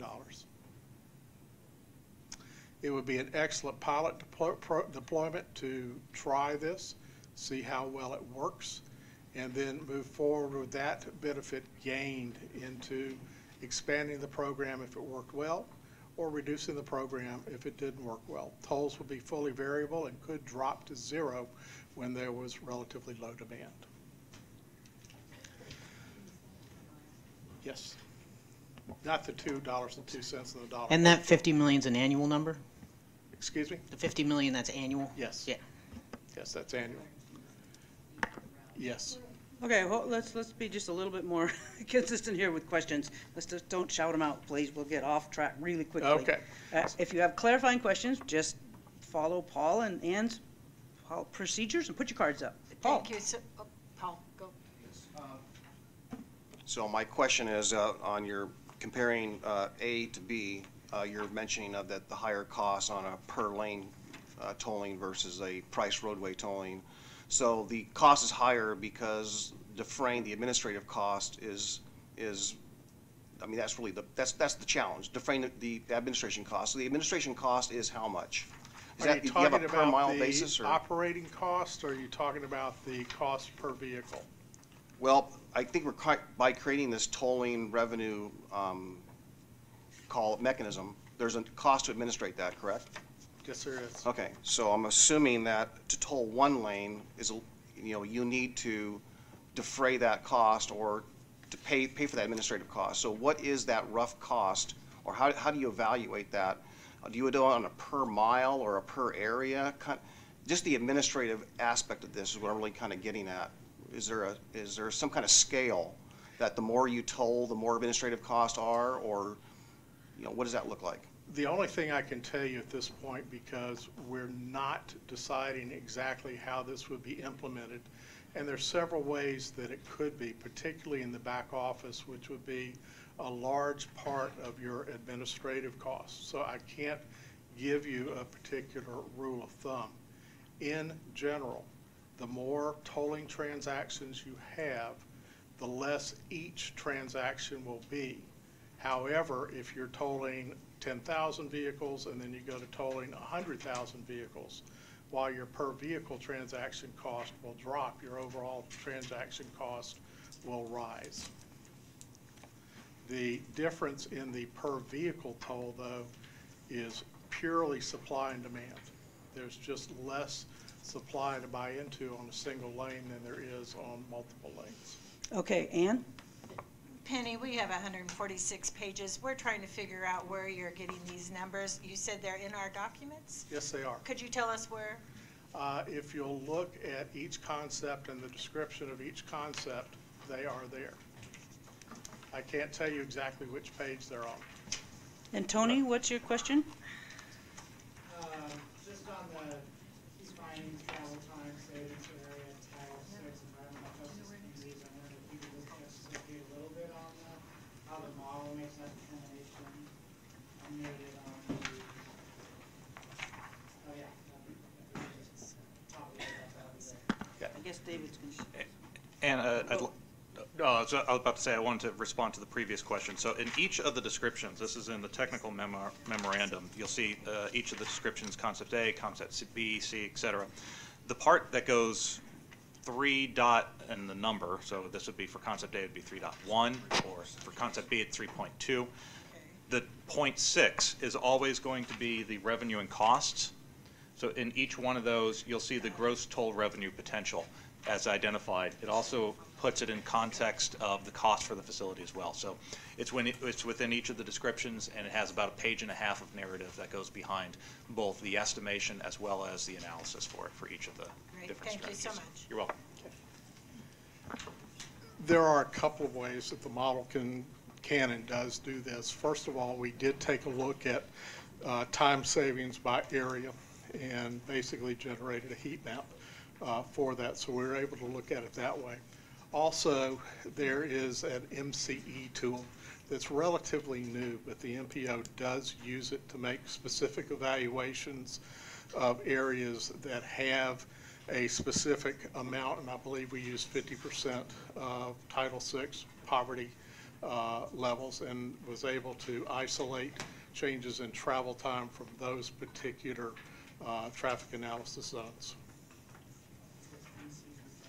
I honestly cannot remember, and I knew you were going to ask me that, and I've blanked. Correct. Thank you, Judith. Phil. Thank you. Just real quick, in concept B, was tying 405 in with the modeling considered? And I'm just thinking again, the impacts of diversion and how that might break down the system right there in downtown Portland without considering 405. Specifically, no. However, since we actually saw traffic increases on I-5 compared to the baseline, I'm not positive that that's really indicates that we may have a major issue there. I'm just thinking because, again, the tolling is proposed to occur at Going Street before the connection with 405. And so a lot of the diversion could potentially clog up that whole 405 north I-5. So, right. So part of the modeling analysis had a different segmentation of tolling between the 2 points where 405 split off from 5. But to your point that there is already a toll applicable on either side of 405, even a trip that's destined and diverts from 405, they're only avoiding one toll collection point as opposed to the entirety of the toll collection. well, the diversion would be 405 to 26 to 217 back to the south connection with 5 outside of the toll area, potentially, again. Potentially. Okay, I'm going to just comment that we have to keep close eye on time here, so let's don't get too far into the weeds. Okay, Bernie. Yeah, I just apologize. Mike, please. Mike, sorry.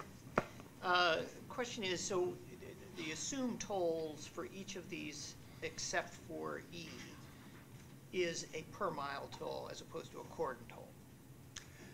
Yes, there's not a cordon toll per se here where you would just pay a single toll to be able to move in, a la London, Stockholm, that type of thing.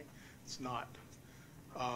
Real quickly on B, because I stumbled a little bit on this, the per mile toll for the PM is 26 cents per mile, 19 cents per mile in the AM, with a daily average toll of 10 cents per mile.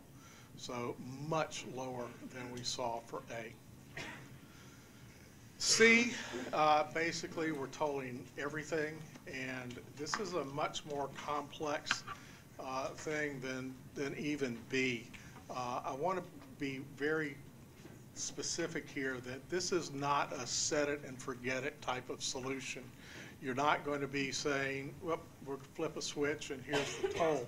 You're going to be using performance metrics to make sure that it's what's happening is what you want to happen.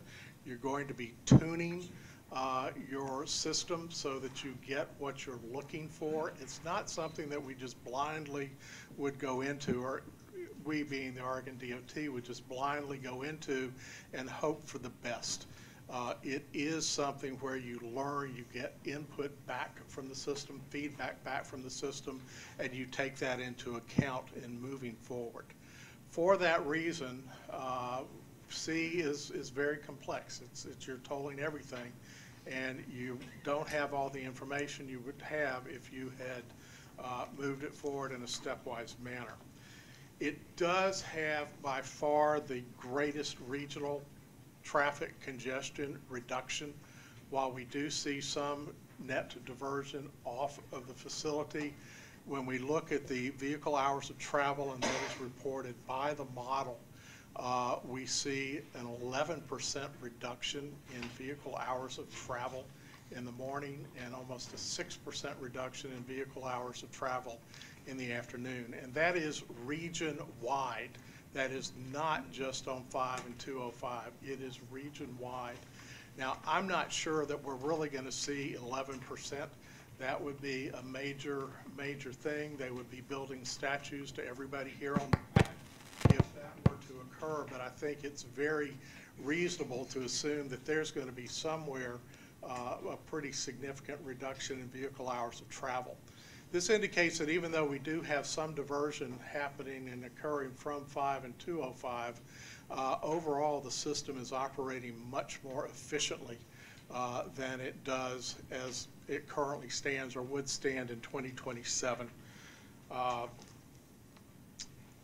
In terms of the actual diversion, there are mitigation strategies. Again, this is not a set it or forget it type of thing. You can go in and change your toll assumptions and your tolling amounts so that you get the traffic performance that you are looking for. And that can be through single occupant vehicles, it can be through HOVs, it can be through freight vehicles. You make sure that you're not seeing adverse impacts or significant adverse impacts on anybody. You have a lot of flexibility on C and B. Your tolling average trip would be about $3.25 in the morning, about $3.15 in the afternoon, and a daily average trip would be about $1.39. Your per mile toll would be about 38 cents in the morning, 37 cents in the afternoon, and 17 cents daily. So you're looking at about 40%, maybe 30% of what you would see on a single lane toll. Go ahead, Marie. Are you ready for questions? Chris? Yeah, I can take a question. Okay. Which routes would be most impacted by those trying to divert the tolls? That's difficult to say because we're looking at net diversion. And we're not looking at tremendous amounts. We're looking at 3 to 5% is what the model's showing us. And I'm not sure we even would get that high a diversion. It would logically be the parallel routes closest to the facilities. But can I tell you that this specific road is going to have this much additional impact? No, I can't. But given the fact that overall we're looking at significant reduction in hours of travel, we should have a much better performing network than we do today. Craig. Thank you. I have two questions, one on C and then one collectively on B and C. And I'll bring this up again when we're actually discussing the initial recommendation, that since the evaluation shows that scenario C creates the most positive benefits, why is it discarded in the recommendation for future study? Is it, why not continue to bring it forward since it's clearly the most beneficial, or at least continuing the conversation to include it in future conversations? So I'm going to ask that we hold that until we get into the discussion. That's not clarifying, really. This is going to come out. Now, my question about the two is, why is the impact on freight throughput so modest in all the scenarios? There's a surprising difference between the defined freight throughput and the defined freight travel time savings. Both B and C show there's a high freight travel time savings, but then you don't show a significantly different freight output.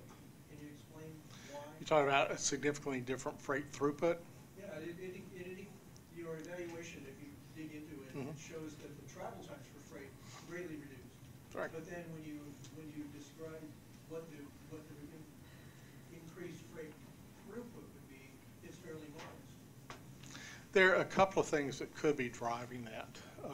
What I suspect is that we're seeing the normal balance between tolls and increased better travel times, decreased travel times. So there is a cost associated with the toll. There's a cost associated with poor travel time. Those do tend to balance each other out. Now, what we're going to be trying to do, if this were to actually be implemented, is to provide more value in terms of time savings versus cost in terms of tolls. But for this particular model and this particular level of actual work, I think that the fact that they balance out is pretty standard. The other thing that's happening too is that the model has a set number of trips, so it doesn't mean that we, if we go ahead and make it a whole lot better, there just aren't enough trips in the model to say, hey, I want to all go during the peak period.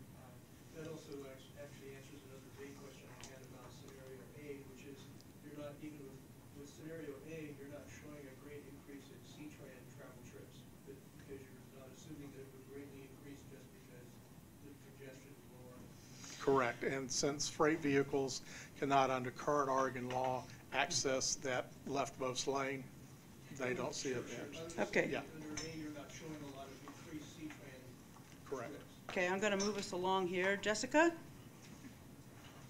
Thank you. So in response to your answer to Marie, did you, when you looked at like where potential diversion was, did you do any analysis of where existing transit options were and what impact that might have on diversion to surface streets or anything like that?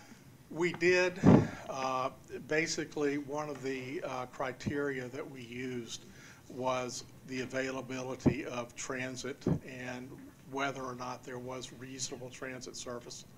In general, the model does take a look at diversion from roadway to transit. We saw a modest amount, at least in terms of a percentage, where we saw it going to transit. We did not get into, at this level of analysis, specifically where that was impacting the various segments. That would be something that you would do certainly in the NEPA analysis. If I may, real quickly, some of the questions as it pertains to route diversion, as it pertains to transit performance, transit services, and the like, the level of modeling that was done for this is very much at the high level, macro level sort of analysis. And so as a result, we get a high level picture of what some of the impacts and some of the possible benefits are, as well as what some of the potential alternatives that trip making could go to. But it doesn't go into the detailed level of route assignment in terms of, like, say, transit routing, new services, for example, C-Tran were to be utilized as part of it. Those types of more detailed level types of modeling analysis. They go from macro to what are then called micro level analysis, and then there's this kind of this medium tier called mesoscopic modeling as well. Those types of modeling efforts would be very appropriate in the subsequent stages of analysis, both in the project scoping as well as in the NEPA analysis. In terms of very detailed, high-level understanding of this, I can tell you that you're going to be very disappointed, I think, in terms of the modeling and analysis from a detailed level of assessment. But if you think of it in terms of a broad level of assessment, how would this work as part of a system? That's what this analysis is designed to tell us, is how would this work as a system? And then we can start getting into some of the detailed levels of assessment, as well as mitigation and impact avoidance, when we start getting into the subsequent stages of development, assuming that there's a decision to proceed with pricing. Thank you, David. Paul? Yeah, so that 3 to 5% diversion you spoke to as a result of this option, looking back at the some of the math I looked at in the third PAC meeting materials, that there was currently 50,000 trips being diverted per day under this current scenarios, but under this option, it was another 80,000 for a total of 130,000. So just to clarify, that 3 to 5% equates somewhat to that 80,000 increase in diversion? I was looking on a segment by segment basis, and I'd need to go and look and specifically see what numbers that you're referring to. Are you talking about in the matrix, or? Well, your own materials indicated that this option here, and in the first round, would divert an additional 80,000 trips per day would be diverted. So, and the option 4, the one where we basically built capacity on both I-5 and 205, would see an increase in some pent-up 50,000 trips diverted. So that was just, it was your numbers, or ODOT's numbers here, someone's numbers, I'm not sure who. I think But- is that one that we can look at, and then you can get back to him? So my simple question is, if you can't answer it, I understand, but is that 80,000 that was cited for this option part of that 3 to 5%? I really can't answer that, because if you're talking about 80,000 off of one segment, no, that's not resonating. If you're talking about 80,000 diverted off of the entire thing, possibly. So we do need to take a deeper look at that, Commissioner, and get back to you. Okay, Eileen. So I'm wondering about the definition here of diversion, because when Marie asked the question, is this good diversion or bad diversion? And being defined, bad diversion is going to other streets, off streets, good diversion being transit, etc.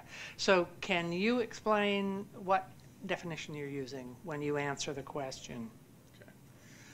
This is basically net diversion. In other words, how much is the throughput dropping on that particular roadway? Okay. Any other clarifying questions? Okay, let's continue on. Okay.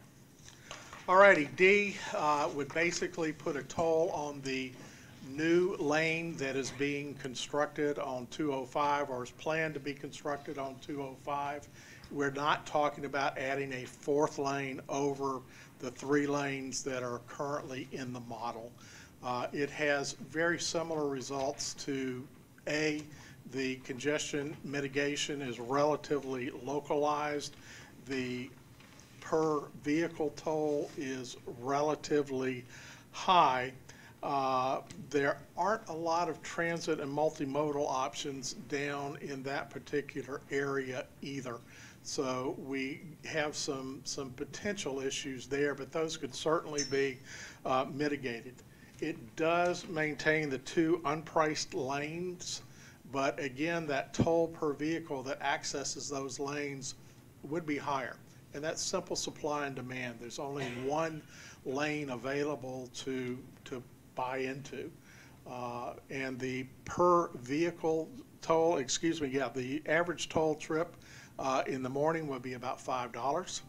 The PM would be about $2.75. Daily would be $1.21. And again, things vary by time of day. Tolls can go to 0, which is why you're seeing such a significant difference between the average and the peak tolls. The amount per mile would be about $1.05 in the AM, a little over 50 cents in the PM, and about 16 cents total daily. It would raise about $20 million, which would be enough to cover its toll collection costs. It's not going to be enough to even think about doing any type of bonding with any revenue. So got a fairly localized impact, a fairly low revenue, and a fairly high toll. Concept E, and I won't take too much longer because we are running into... One quick question from Bernie. Sorry about that. So that toll would not support the construction, or it would support the construction, and the $20 million would be after that bonding is paid off? No, the $20 million is total gross revenue. It would not support construction. Okay. And it assumes it's built, and you keep saying would be the toll. It would not necessarily be the toll. It's what the model is showing given the current constraints and in relativity to the other ones. Correct. Okay, keep going, please. Okay, E is looking at revenue potential. A couple of things on E. It is a different beast than the other 4 because we are looking to see what kind of revenue could potentially be generated.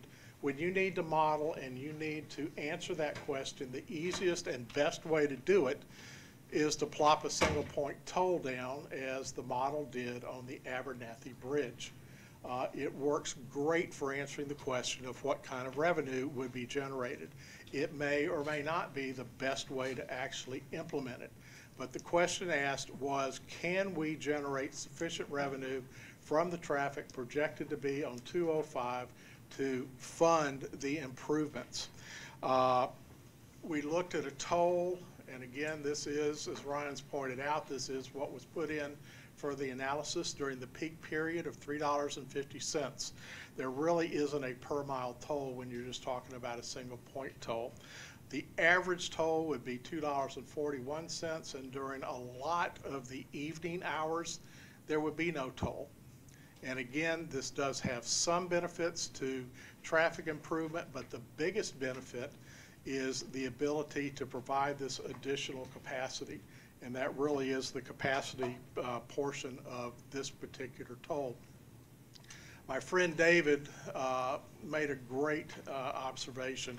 We're basically looking, when we compare it, at a 3-lane facility, because that is what is in the model. It is assumed that the 3rd lane is on the bridge and is on I-205 in the model.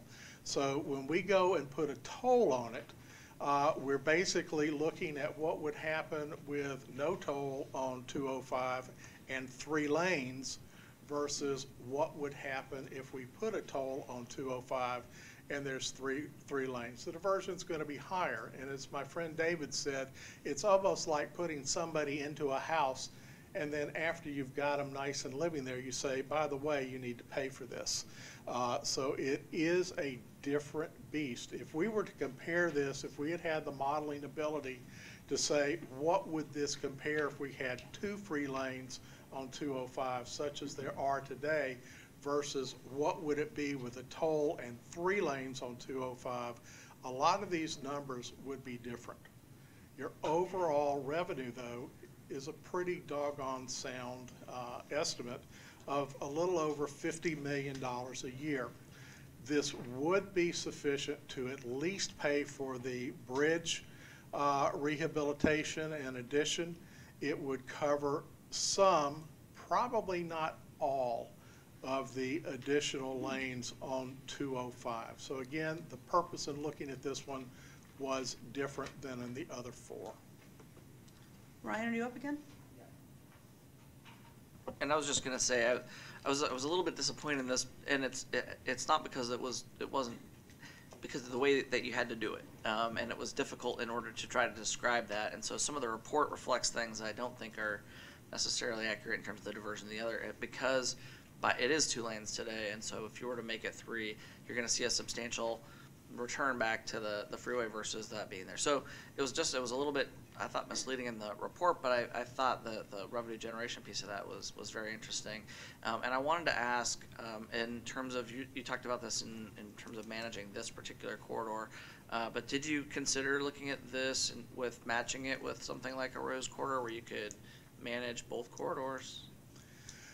That would be a very good alternative, but I'm going to leave a little bit more of that to my compadre here, David, to talk about that. But it's certainly, to have something on both corridors would have advantages in terms of being able to manage the system overall. And we're really short on time, so I want this, if you're going to respond, it's going to be like microseconds. I've got it in the next slide. Okay, all right. Phil. I'll make this quick. So, appreciate the clarification, Ryan, on the 2 versus 3 lanes. I think that's pertinent. But I get D and E, those, I struggle with those 2 simply because it seems like they're both, what makes sense is they're both revenue generating type activities, because D adds the 3rd lane to 205, the gap, right? And that's what needs to be filled. Once that is filled, then it seems like congestion pricing. Again, it seems like that piece is needed for revenue generation to build that 3rd lane, not for congestion pricing, similar to the bridge. Anyways. Yeah, so if you don't mind, I'm actually going to use that as a segue to go into the next slide, because I think we can address some of these 2 points concurrent with one another. So in terms of where we as a consultant team kind of view some of the recommendations, okay, it's up here, is kind of going through those very same calculations and see what is going to give us the most benefit from these types of concepts. The first and foremost is that we're recommending that concepts A and D essentially be discontinued as concepts moving forward in analysis. And I'll address D first because your question is directly pertinent to it. The D has the challenge of, or the benefit of being able to do it in a context that's very common around the United States, building a new lane of travel, pricing it, opening it up for travel for those individuals willing to pay for it. The problem is that the Abernathy Bridge is still going to be a bottleneck in that scenario. And that bottleneck is going to constrain conditions on both the general purpose lanes as well as on the express lane, which makes that concept not quite as viable as we were hoping for. Concept E, on the other hand, addresses both of the issues at the same time. It addresses the ability to provide for funding for that third lane on 205 at the same time as removing the bottleneck that would be a part of the Abernathy Bridge in that context. We view that as completing the system, being able to provide for an opportunity for the system to really have its best opportunity to optimize travel throughout the region. And so as a result, we are recommending as a consultant team to continue the consideration of Concept E as that system completion component to it. Certainly the model shows benefits of having that third lane on I-205 and has benefits of the Abernathy Bridge being be reconstructed as part of the assumptions for 2027 modeling. And so having a system completion activity that ensures that that actually is done seems to be something worth considering into the future here. In addition to that, we also are looking towards a recommendation for Concept B moving forward. So it's been mentioned a few times today that part of the benefits of congestion pricing is moving travelers to higher occupancy vehicles, to different transit opportunities, essentially providing more opportunities to use the transportation system without being subject to a toll. And Concept B provides that best opportunity. It is a highly constrained environment. It has a lot of congestion that occurs through multiple hours of the day. We already see tremendous amounts of route diversion due to that congestion. And so, but there is a good presence of different types of transit services available in that region of the, or that segment of the region. As well as connections into high-demand activity centers, so Lloyd Center, downtown Portland, et cetera. Altogether, it gives us good reason that Concept B is worthy of moving forward of consideration for congestion pricing. This also is a section that could be done relatively inexpensively from a tolling perspective. If you're not immediately bonding any types of facilities, you're not bonding any types of construction activities, you can do so in more of a pilot context. So give some assurance that congestion pricing can work at reducing congestion, meeting the objectives as transparently evaluated by not only ODOT but also its regional partners. And then make the determination of, with success, how does that lend itself towards Concept C, looking at congestion pricing across the entire system. Part of the question was, why not consider C? Why not, if it provides the most benefit, why not move it forward? What we see as part of the consultant team recommendation is Concept B, as demonstrated to be successful, will lend itself to the conversation regionally of moving to Concept C. So Concept C isn't necessarily being discarded. It's more being not yet, is kind of the phrase I would use for it. That being said, part of the recommendation would be that for all the subsequent stages of development, which include systems engineering in terms of project scoping and analysis for tolling back office, all that, if Concept B moves forward, do so with the context of whatever decisions are made to implement Concept B are done with the recognition that decisions shouldn't be done to the harm of being able to actually implement Concept C. Thinking about how each of those, essentially having scalability and not necessarily any type of throwaway type of infrastructure or development would be important if moving to eventually to Concept C.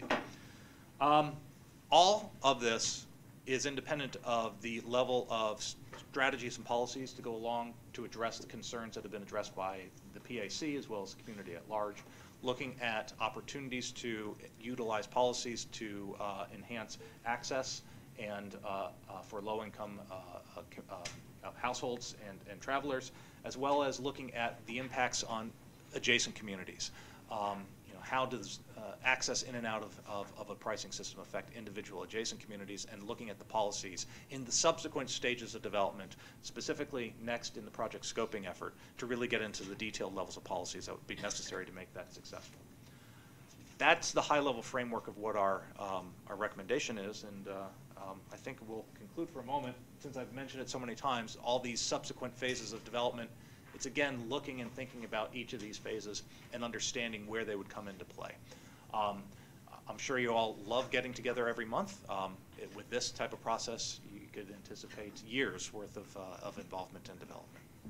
Paul, you up with a question? Quickly. Yeah, I do. I mean, if you put a slide for D back up, there's something in there I think that we got to really, and maybe it's because of our sensitivity in Clackamas County to diversion, but the second line down, minimal diversion. And I would describe diversion as really pushing people off a highway system, frankly, to some degree, to simplify it, and onto other really jurisdictions. I mean, we're passing the burden onto other jurisdictions, whether it's a transit agency or it's a local cities or county roads, when it really is highway traffic. If it's highway traffic, it's highway traffic. So to divert people off of one facility designed to carry highway traffic and put them on local roads creates hazards. Okay, so it sounds like we're getting into a discussion. If you've got a clarifying question, go for it. Well, Otherwise, my point is I don't think we should, what I like about D, not so much that what its area, but is that I'm not really comfortable with taking out a price lane idea when it minimizes okay, diversion. Yeah, you're jumping ahead to the discussion part. So any last clarifying questions that you need before you can get into the discussion? Okay, all right, good. Thanks for exercising that discipline. I know it's sometimes process is tough, but it actually will help us get there in the long run if you can be patient with it. And for that very reason, we're actually, what I'm proposing that we do is that we go through the consultant's recommendations, and I'm going to ask each of you to give us your thoughts about it in a step-by-step process, rather than just everybody jump in with what you think, because then we'd be a little unfocused. And I'm going to ask Alice, if you don't mind, scribing over here on the white sheets over there. And who's got the clicker? Who took the clicker? Oh, somebody it's right here. absconded I with had it. I had it. Somebody absconded with it. So this is, again, let me remind you, this is the recommendation framework that Judith talked about this morning. The report will have, the recommendation will have some context about it. Then we're looking at, and again in alignment with what's in your charter, concept recommendations, priority mitigation strategies, and then other topics that are important to the PAC, and as Judith described this morning, the opportunity for individual PAC member comments as well. So the first thing we're going to do is look at concepts. This was the recommendation all summed up of what you just heard from the consultant team. So I'm going to, if you don't mind, walk us through each bullet, and I'm going to start with the do not implement concepts A or D. So do you have thoughts about that recommendation? This is, again, we're responding to the consultant team's recommendation. Ryan? I think from my perspective, I think I'm comfortable with not implementing A or D. Well, I guess what I wanted to mention is that as you move forward with considering E, that you may look at D, and you may look at the space that's there and where you start the toll or where you end the toll, and reminding myself and I guess others that these concepts are just that right now, and that any attempt to go look at them further would potentially include looking at maybe it would be better to do E but include the areas of D or the limits, potentially with B as well. I've heard the consultant team say B might be a good option, but you might want to move it a little this way or a little that way. Is that right? So don't lose the thought about looking at Termini. D, thank you, with E. Correct. Did I get that right? Yes. Okay. Yes. Okay, I just want to make sure so Alice can get it. D with E. D with E, yes. Okay. Jana and then Garrett. Oh, and then over on this side, then we'll go to Ann and Paul. Paul, you still up? Or up again? Okay. Well, I think on that vein, part of the question I have is when we looked at concept E, it talked about being able to pay for the bridge and part of the expansion of the 3 lanes. I guess I would need to understand better what part. Are we talking about 25%, 50%, 75, what? I need to understand that variation. Right, and let me offer one bit of clarification. So as you may recall in the roadmap, in the project scoping section, there's this one called traffic and revenue analysis. And in that level of analysis, you get into the very detailed levels of what actual revenue is estimated and at a specific level and how much you can bond against it. So we would actually get that answer a little bit further along in that process, in the traffic and revenue estimate process. And to that very point, I also want to make clear, because Ryan brought it up a couple times as well, but just to hear it again, all of the numbers in terms of toll rates, all the numbers in terms of estimates, in terms of revenue will change as you get into the subsequent levels of effort. I mean, it's, you know, kind of big picture right now, getting into more detailed levels of effort as we move forward in time. So you didn't really get an answer. I don't know. Yeah, and I don't have an answer to be able to Well, tell and you I at think this just as a moment. follow-up comment was, if we're going to do a new bridge, we need to add a third lane. That needs to be understood as part of the analysis. Okay, capture that one up there. Thank you, Alice. I see, Garrick was up, you went down. No, you'll go. Don't confuse me now. Sorry.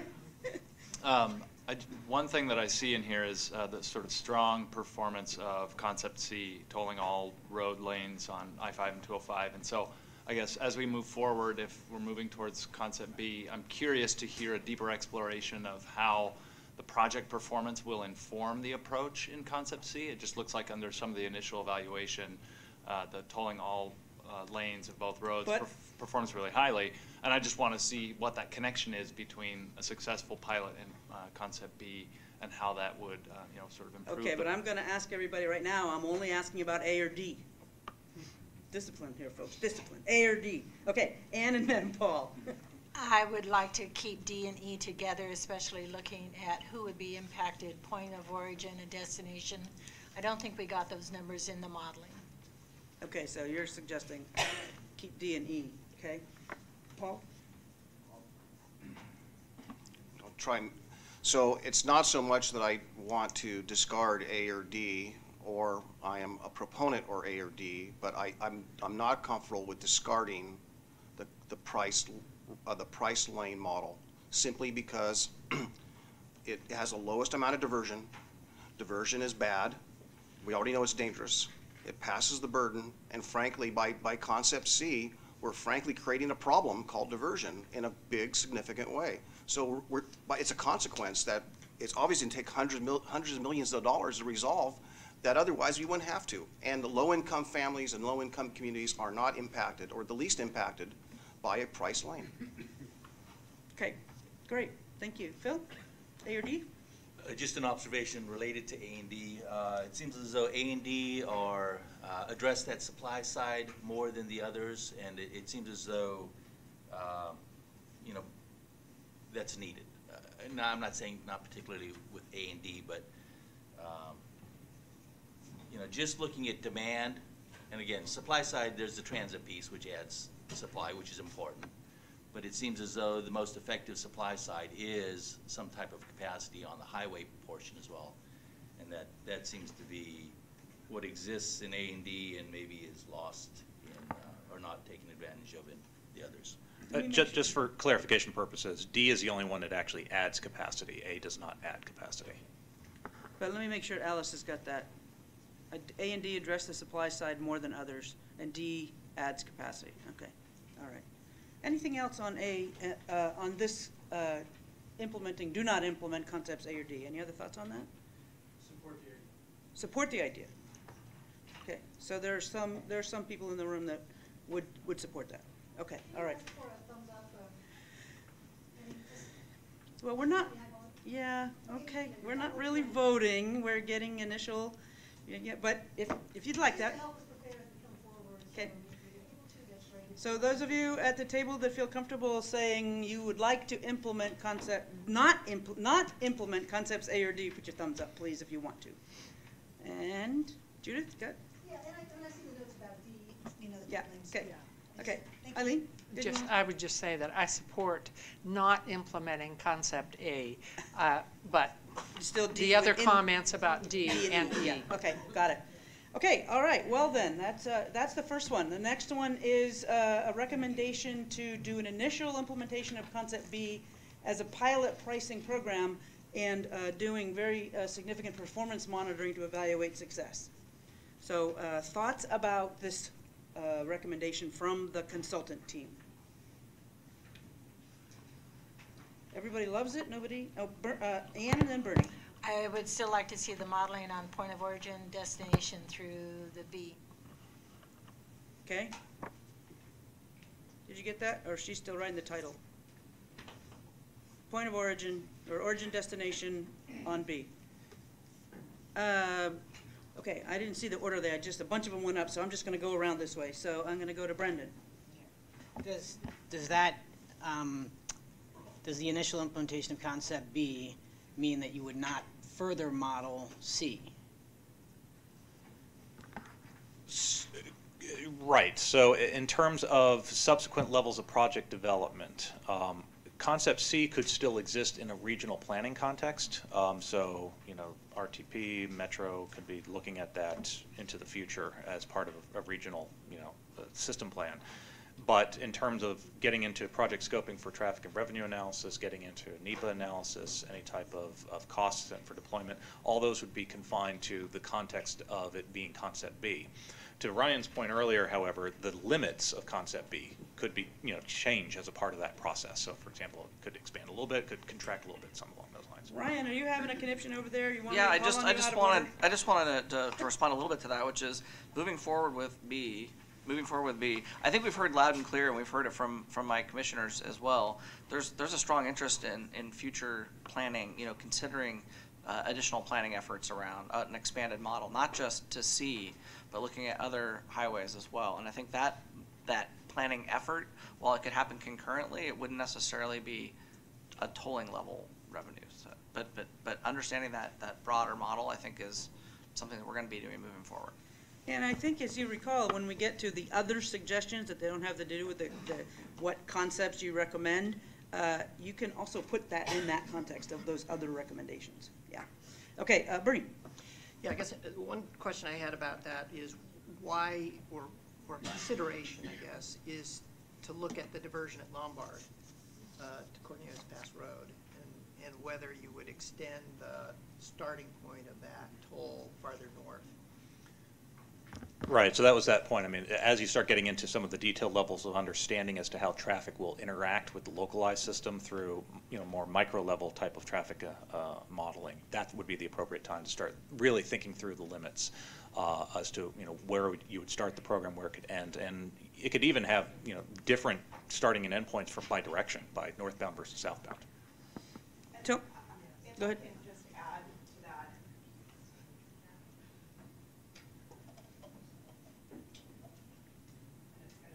Turn it on. Again, there we go. Okay, there we go.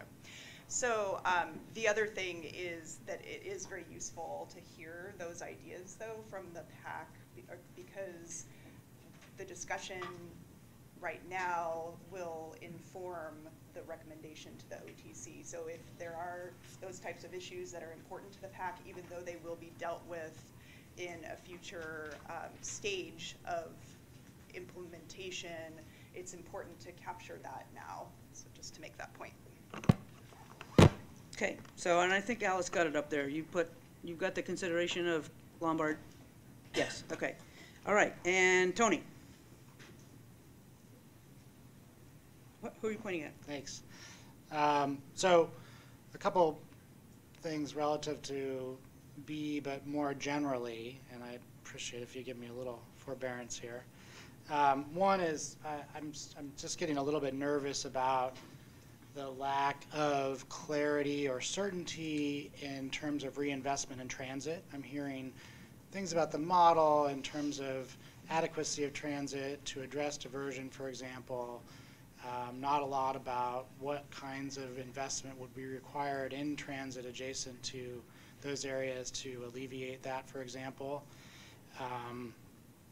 And so I just, none of these, in my mind, none of these can go forward without that kind of certainty around transit. And I recognize how preliminary this is, but I think that's got to be a guiding star for this process. And then second is I really appreciate the development of mitigation strategies for low-income and adjacent communities relative to all of the concepts. And so I wanted to highlight that and really appreciate the efforts of staff to hear that and to make sure that we're developing those. But I want to go further than mitigation, and I want to argue that there has to be no harm and clear and demonstrable benefits for those communities, and that those be with attendant performance measures. Thanks. Okay, did you get that second one, Ellis? Okay, all right, great, thank you. Jana? And I just wanted to clarify that House Bill 2017 called for the expansion of an auxiliary lane near the Rose Quarter. So we are assuming that capacity expansion in addition to the tolling here on this. Okay, terrific. Thank you. Thank you, Jana. Jessica. Thank you. So around this initial implementation of Concept B, so I would just, I mean, my concerns are similar to Tony's. I just question what's the transit capacity in this corridor, because I know that there's already, you know, in order to take the additional, you know, any additional diversion that might come up from tolling this corridor, like what's, you know, working, I think I just want to highlight, it's important to work very closely with TriMet on where would we need to make those investments, because I know that, you know, around the Rose Quarter, the Steel Bridge, there's a lot of capacity issues already with the demand for transit, and how this would impact it is something that I'm concerned about. And then I'm also very concerned about the diversion around either Columbia or Lombard or any of these roads to 205, and then having that, we're just moving things forward. So just, you know, kind of jumping to the third bullet point, but for me, in order for Concept B to go forward, I'd also want to have some tolling on 205, whether it's the Abernathy Bridge or the E and D, in order to help mitigate that. Okay, you get that, Alice? Diversion to I-205 and consider tolling on I-205 of some sort. Okay, great. Curtis. Thank you. I'd like to reiterate Garrick's comment, I think, for starters. And I say this from the Port of Portland in the context of an organization that's been around for 125 or 127 years.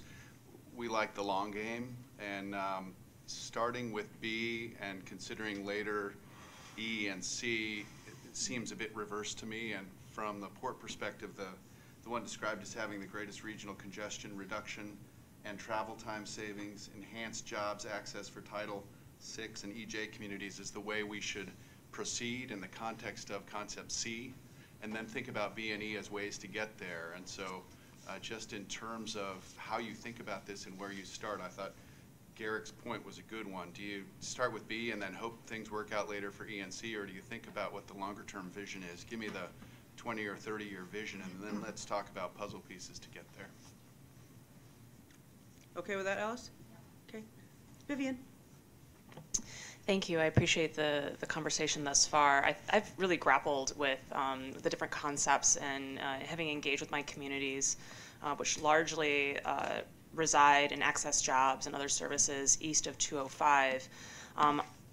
While I do agree that the long game is necessary, and I'm very supportive of eventually getting us to a Concept C, I think currently, and also as a member of the Vision Zero Task Force in Portland, really note how our high crash corridors are in the area around 205, and I'm very concerned that without adequate transit service and other transportation options, they just simply don't exist in our neighborhoods. My office is at the intersection of 82nd and Powell, so I see a lot of questionable choices, dangerous behavior, and also the lack of infrastructure and transportation options on that area, which results in a very, very dangerous intersection.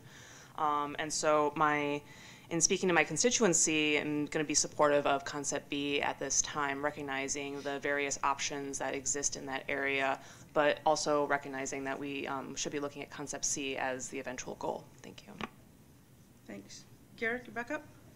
Yeah, I'm just prompted to chime in support of the comments that I've heard both from Tony and Vivian in terms of the question around how much transit is adequate in order to prevent the bad kind of diversion. So I like the notion that in Concept B, as we consider it, it's a more transit-rich environment, but we still don't have that base level understanding of how much will be required, and I really want to make sure that we're not just relying on the anticipated future transit from 20 years forward in the regional transportation plan, but we're actually considering what increases would need to be required and how we would fund those in this context. Okay, great, thanks. Anyone else on Park, are you thinking about it? Yeah, I just wanted to note that on the west side of the Willamette Concept B, the west side light rail planning is going to parallel that all the way, so that would be a huge piece of giving people alternatives. Southwest corridor light rail. Okay, great, thanks. West Side, And we already built that one. Chris, looks like it. Point of clarification, the way the bullet is written really suggests that you're moving beyond the operational analysis and directly into an implementation of a pilot. Is that what you're suggesting, or additional analysis at the operational side to understand the mitigation? Oh, if we gave the indication that we're bypassing any type of that operational analysis, that's just due to poor language on the slide. No, all the steps that were identified in the roadmap, you know, to some extent or the other, it depends on the level of complexity, obviously, for the recommended concepts coming out of the OTC. But long story short, all those steps would be followed. That's a great clarification. Thanks for asking that, Chris. Bernie? Just, there was made mention of the fact that it looked like concept B might actually cause diversion from 205 to the I-5 corridor because it performs so much better. And I'm just wondering what the scale of that is, and if, in terms of emissions and environmental justice questions, how much of a consideration should that be? It's an excellent question. It caught me by surprise a little bit until I stopped to think about it as well. You know, I plopped in a few different potential origins and destinations that you might use the regional system, thinking about I-5 or I-205, you know, as possible examples, and then looked at it from a uncongested perspective, and then during congested periods, just with the existing infrastructure. And largely, a lot of, you know, potential destination pairs were quicker by utilizing 205, but we're 15 miles, 12 miles out of the way to do it.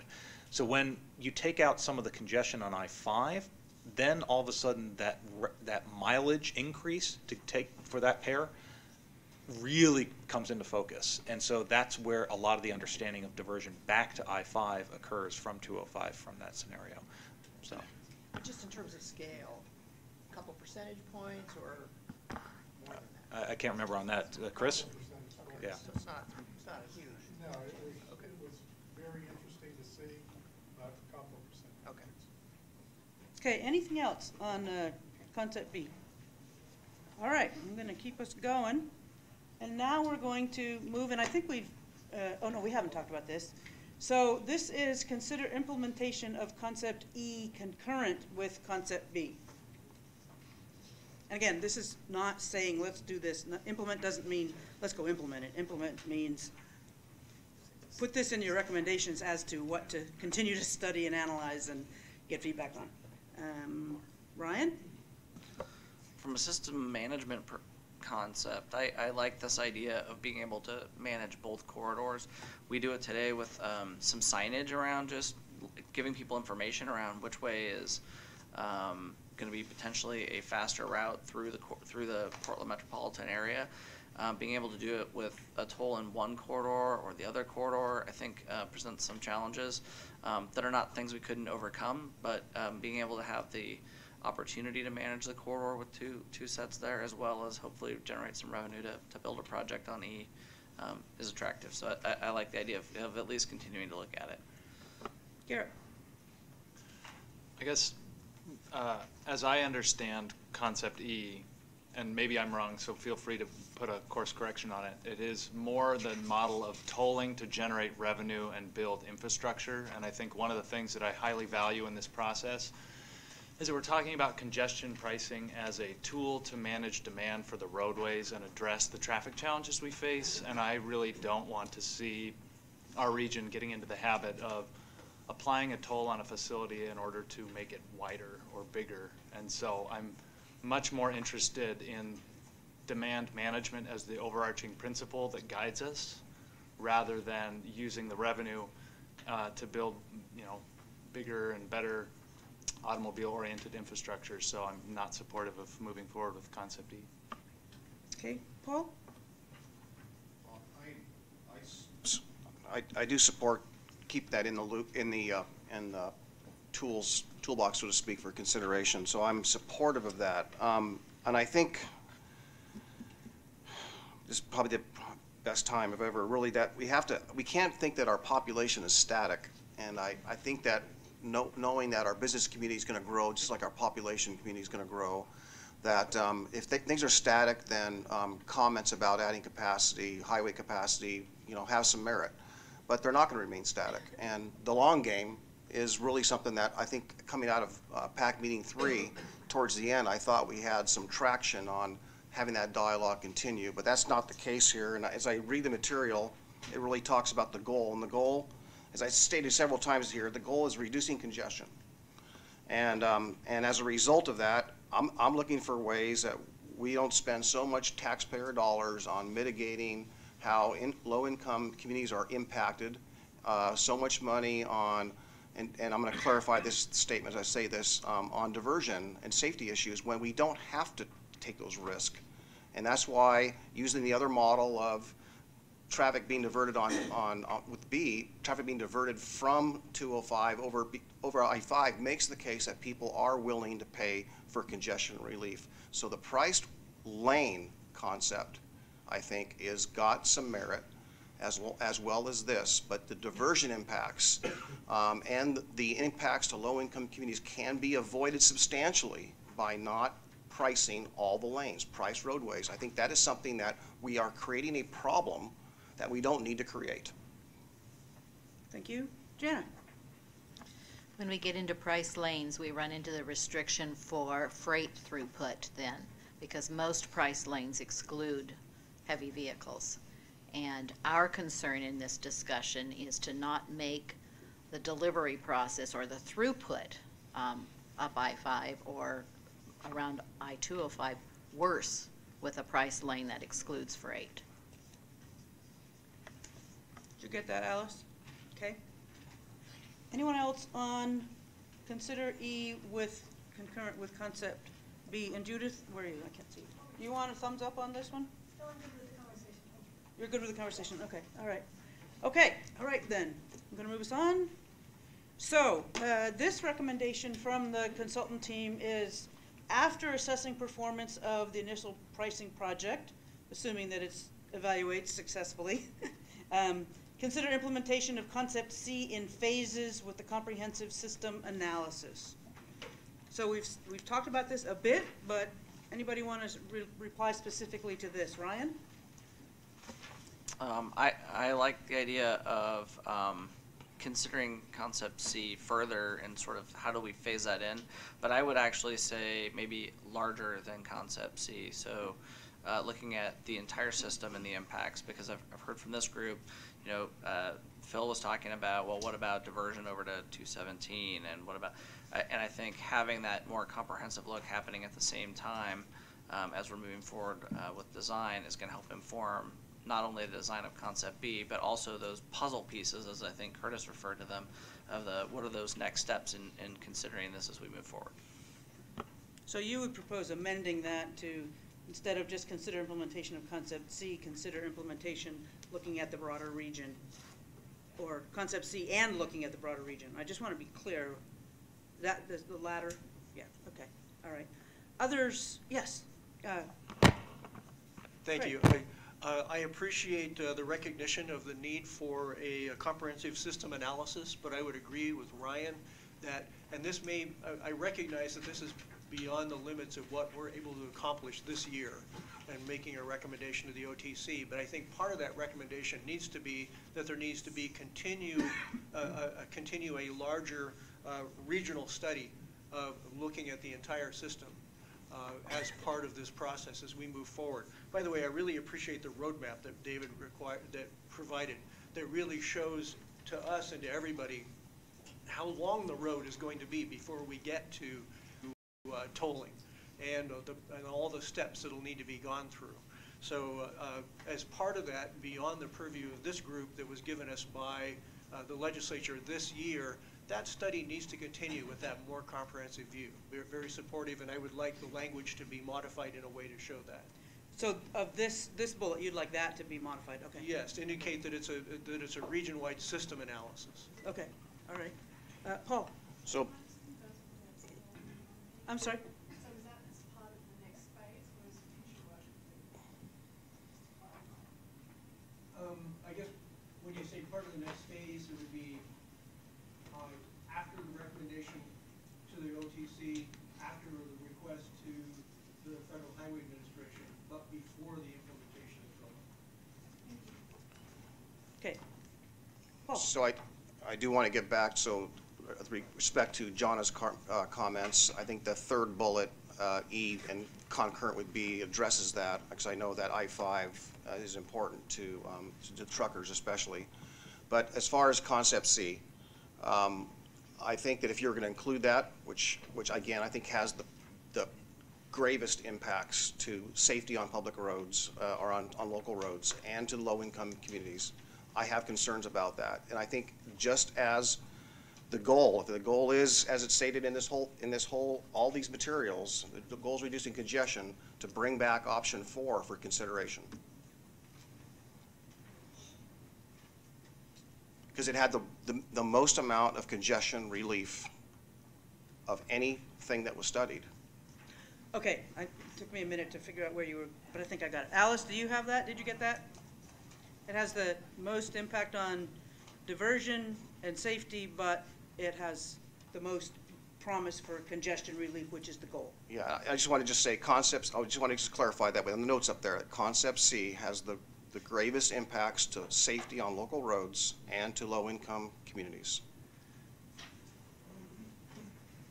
Okay. All right, anything else on this bullet? All right, and then they're recommending development mitigation strategies for low-income and adjacent communities. And I'll bet if I went around the room and said, who disagrees with that, you'd all put your hands up, right? I think this one is a pretty obvious one. Craig, are you up on this one? Yes, please. I've been very pleased to hear the comments around the table about concerns about mitigation and how we achieve that. I think this recommendation to the OTC could go on and on about what those mitigation strategies could be. But one really keeps standing out, and I would actually ask the PAC to emphasize to the OTC that increased transit service as a mitigation action needs to be a critical part of the project scope. We can't just consider it a mitigation strategy or something that will be figured out later. Specifically, we should ask the OTC to incorporate increased transit access as part of the project scope for any option for pricing and implementation. And I would actually formally make a motion to that effect and ask the PAC to vote on that. Well, we're not doing motions, and so I'm not going to ask for a vote. However, at the next meeting, when we start trying to find out where there's agreement on all of these things, we will bring that will be included. Great. Yes. Yeah. Park. I strongly agree the support of transit as long as it includes carpools and van pools. Don't ever forget the carpools and van pools. Gotcha, Park. Okay. And Ann. I'll go back. I would like for the record to show that not just adjacent communities, but the entire impact area, the region, however, so that we make sure that we're talking in the north bank of the Columbia River, and that we have that discussion of the constitutional limitations that might bar those benefits for C-Tran and such. Okay. All right. I had a question I was going to ask, and it went right out of my head. You there, Alice? Okay. Anything else on the mitigation strategies? I have a clarifying question here. Go ahead, Pam. I know that Judith is coming to our organization next month to talk, so we will have time to adjust and add to these recommendations at the next meeting as well, correct? Right, yes. Thanks for asking that question. That's a really good question to ask. I could have made that clearer. All we were trying to do today was to fish out your thoughts, your responses to the consultant team recommendation, so that we can come back to you at the next meeting with some things for you to talk about and find out where you are, where the leanings are, and so forth. That's why we're not trying to reach any kind of agreement, and this process doesn't require full agreement, but we want to be sure that we're reflecting everybody's thoughts and concerns and opinions. And so for that, before I go to you, Brendan, I'm going to turn to Marion and say, I haven't heard a lot from you today, so anything that's on your mind that you just haven't thought about adding yet? I don't think so. I think just looking at, I agree with some of what Bernie said, and looking at where you would start and stop on the option B, and I remain really concerned about diversion onto some of the local roads, whether it's Barber or MLK, or those are already highly congested. roads, and so I have a hard time at this point kind of understanding how you mitigate that, because there just aren't other redundancies in the system. I think other places that do this, you have other, whether it's highways or some kind of quicker moving arterial that it has a redundancy in the system. So I just think as we go forward, whether it's transit, and I think, from Bernie, I don't know how much, their new plans are modeled into this as far as some of the service enhancement plans and things like that, or where there are congestion points on transit, because there is a fair amount of transit in this area. So it's just, I support moving forward with it. I've always thought that the devil's in the details on this, so I look forward to more information. You're exactly right, and I'm glad I called on you, because I watched David very quickly go write something down. So see, you added value. Yes, Bernie. Well, just to follow up on what Marion said, we're in the midst of doing the outreach and community work for the House Bill 2017 resource, which is the new transit resource. And that legislation points towards concentrating those new services on low-income and minority communities and where they live. So it's not exactly in line with sort of mitigating for tolling. It's really a different lens. Even though you would want to mitigate the tolling impact on low-income and minority communities, they're sort of viewed in different ways. When we're looking at House Bill 2017, we're looking at where low-income and minority communities live and sort of their work destinations, but not looking at parallel to these potentially tolled corridors. So that would have to be pretty much a separate conversation. And Brendan, sorry, I was going to call on you, and then I forgot. I try to do the right thing by putting it down. I know, and then I punish you. I guess I'm hearing some things around the table that I know the Mayor of Portland and the City Council support. Since I'm not going to be at that next meeting, how are you going to solicit support for certain things that we've heard and that are up on the board?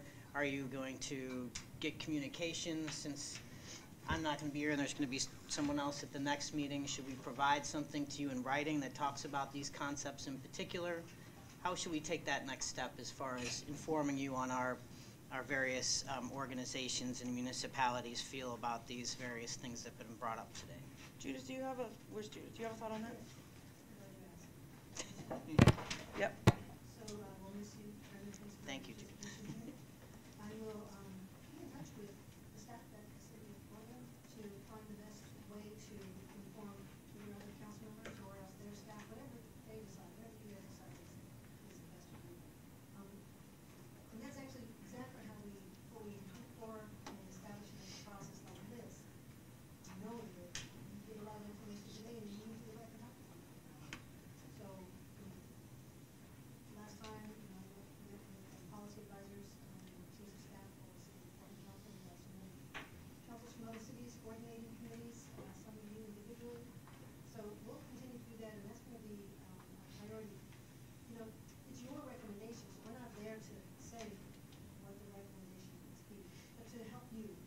I'm still looking at you, and maybe you are to help all of the PAC members get the input that you need to make sure you're making that informed recommendation. So that really is our work plan for next month.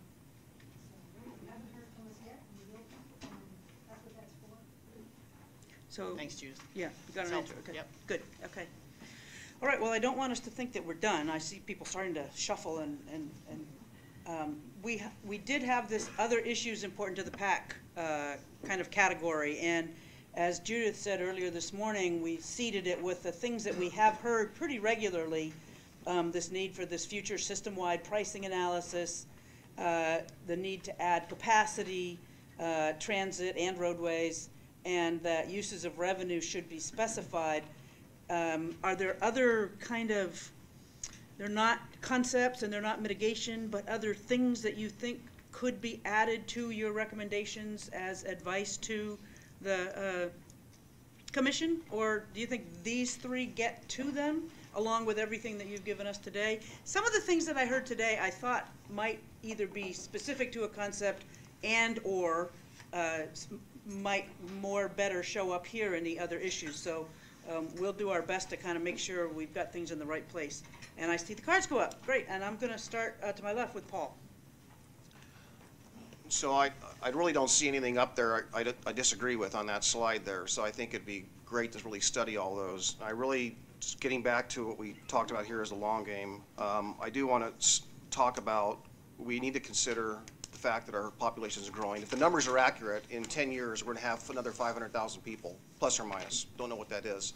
But we have to remember that our population is continuing to grow, and we need to grow the employment, we need to grow all the capacity. So the transportation systems, whether it's highway, transit, bike, pet, all of those need to grow.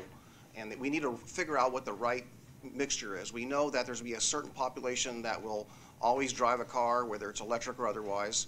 We know that there's certain people that will always ride transit. We know there's people that will walk, that will bus. And there's percentages. I think we could do some calculation, but I think we need to that needs to be a factor, and that needs to be split. And I plan on speaking to this to the OTC and in the future, that we actually look at our entire transportation system and think about our economics in a growing economy, in a growing population. And that part, I feel that we haven't really had that opportunity to really talk about what that future looks like. Okay, thank you. Garrett?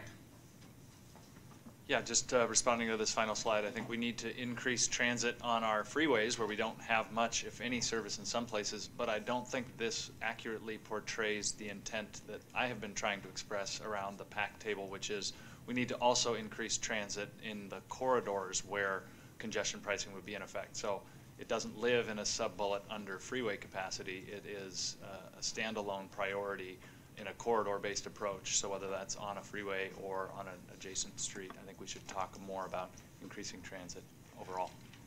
Okay, you got that, Alice? Okay, great. Craig?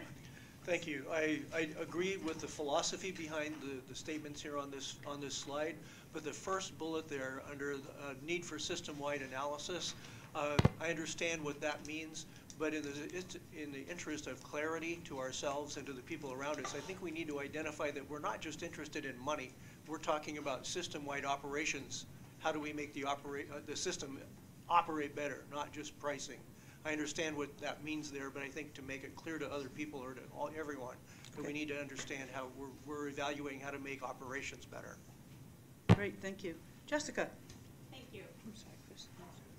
Thank you. I think in line with both what Garrick and Craig said, I think when we do some of the analysis on wherever we put the wherever we implement the value pricing, we need to look at the areas that are most impacted.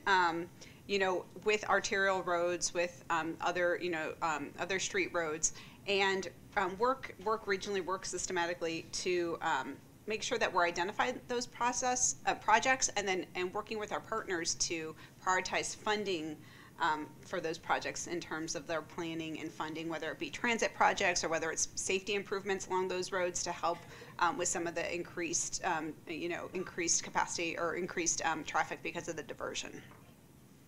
Okay, got that, Alice? Great, okay. Chris?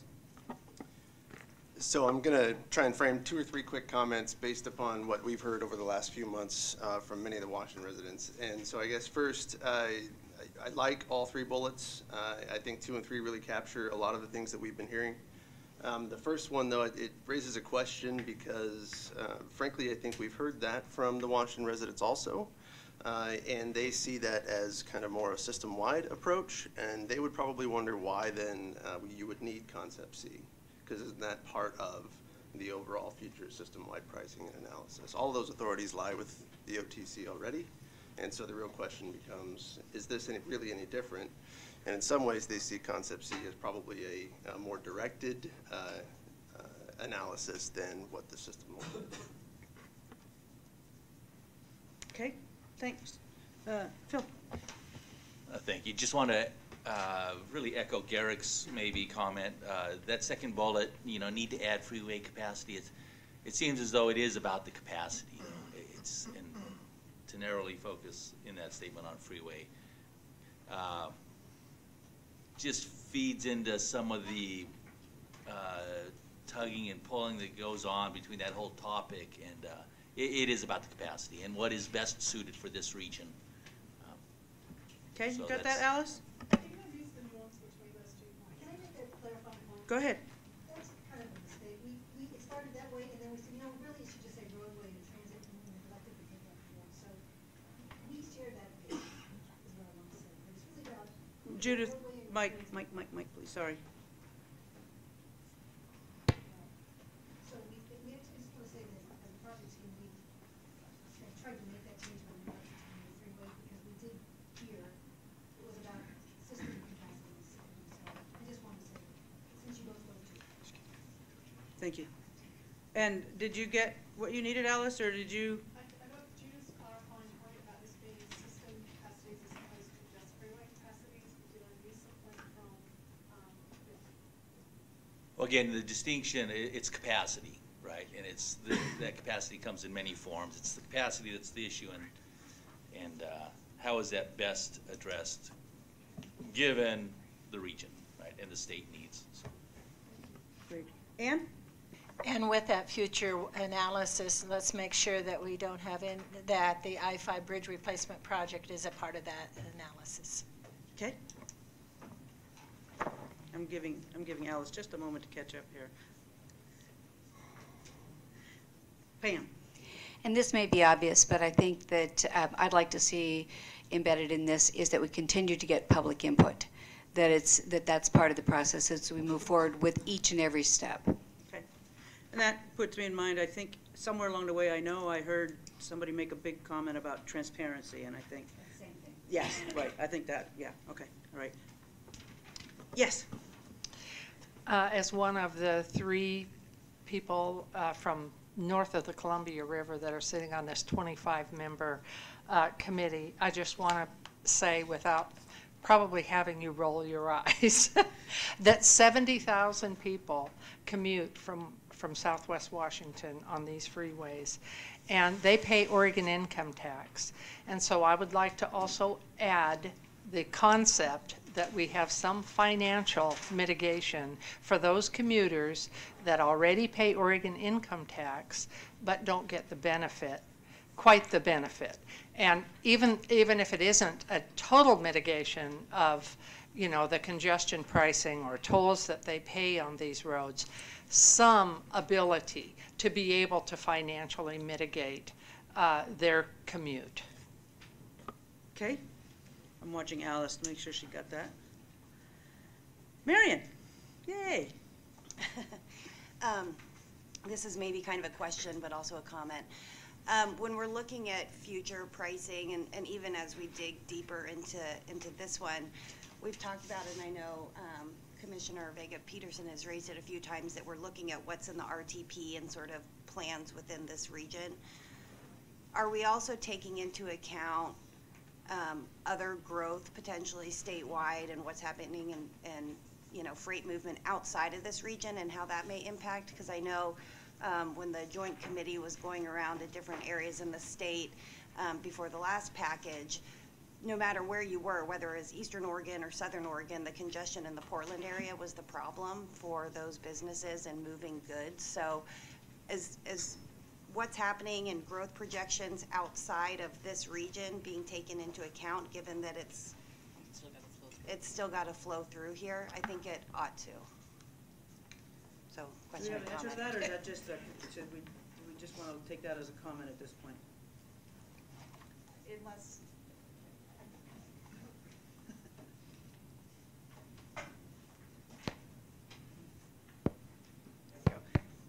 Unless David wants to take this one, I think what we should do is bring that back to you at your next meeting.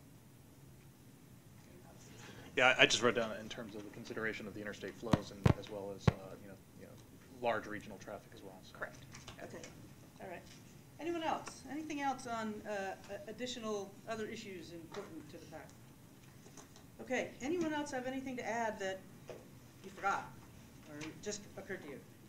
So again, what we'll do with this, you will be seeing all of your results coming back to you at the next meeting, and in between, we will be framing up some draft language for you, concepts and so forth, and it's going to be at the next meeting that we try to nail this down, make sure we're reflective of all of the input. Again, we're not looking for consensus, but where there's agreement, it's certainly nice to reflect that. And where there's differing opinions, we will reflect that as well. So that's what you can look forward to at PAC number 6. And with that, anything last comments, either Sean or Orlando? Yeah, just again, just thank you to everyone. I know we've had a lot of voices heard, many left to hear, and I think that there are a lot of options to consider, and I think we want to consider the impact and do our best to predict the unintended consequences of what we do here. And I think transit and carpooling and creating options for people, and so that we're not discriminating geographically, and that we're looking at environmental justice, we're looking at low-income concerns. We are adding capacity in ways of moving people, and I think ultimately looking at ways to make sure our economic vitality is fueled and quality of life enhanced.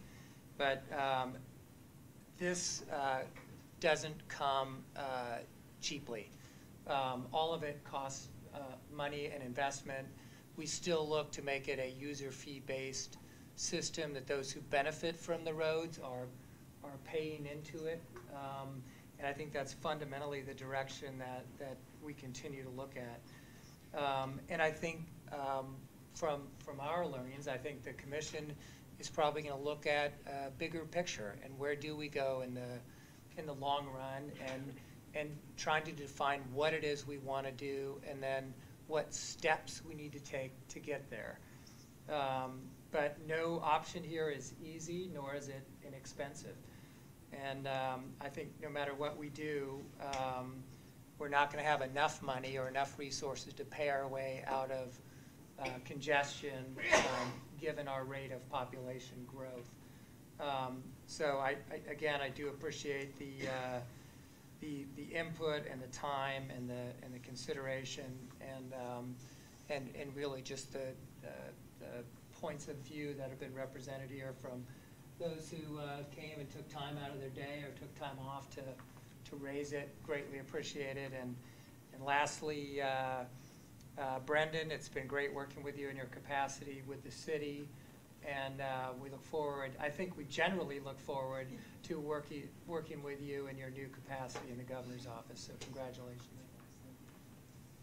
Orlando, did you want to add anything? Yeah, just to piggyback on Commissioner O'Halloran's comments, which are all spot on, and just to highlight one area in particular that I feel like capacity and diversion are just going to be ongoing conversations. I feel like these are going to be forever problems given our growth rate right now and our current constraints, as I don't think I would assume people would agree that we never planned for this type of population to exist in this urban environment. But again, the key is for us of trying to find ways to work through some of these issues and come up with pragmatic solutions. This I would want to encourage people to understand that this is probably the first mile to a marathon, and we have a lot more work to do and a lot more digging to get into. But I wanted to circle back around from a comment that came in earlier about the Band-Aid. And the Band-Aid, again, it still is a Band-Aid, but this is not solely a transportation Band-Aid. This is a Band-Aid that, again, jobs, housing, education, products and services, all these things are all encompassed as to why we're even sitting here having this conversation. And as easy as it is for us to kind of advocate for our own goals or aspirations or advocate for our own constituents, we have to keep a broader lens on how this whole region impacts all those different areas for a real equitable and prosperous ecosystem that we all share. So again, I appreciate everybody's time, and looking forward to seeing a lot of you on Thursday at the commission meeting. Thank you very much. And with that, I thank everyone. This was a great conversation. Thank you to the technical team for the information, and we will be in touch and see you in a little over a month. Thank you, everyone.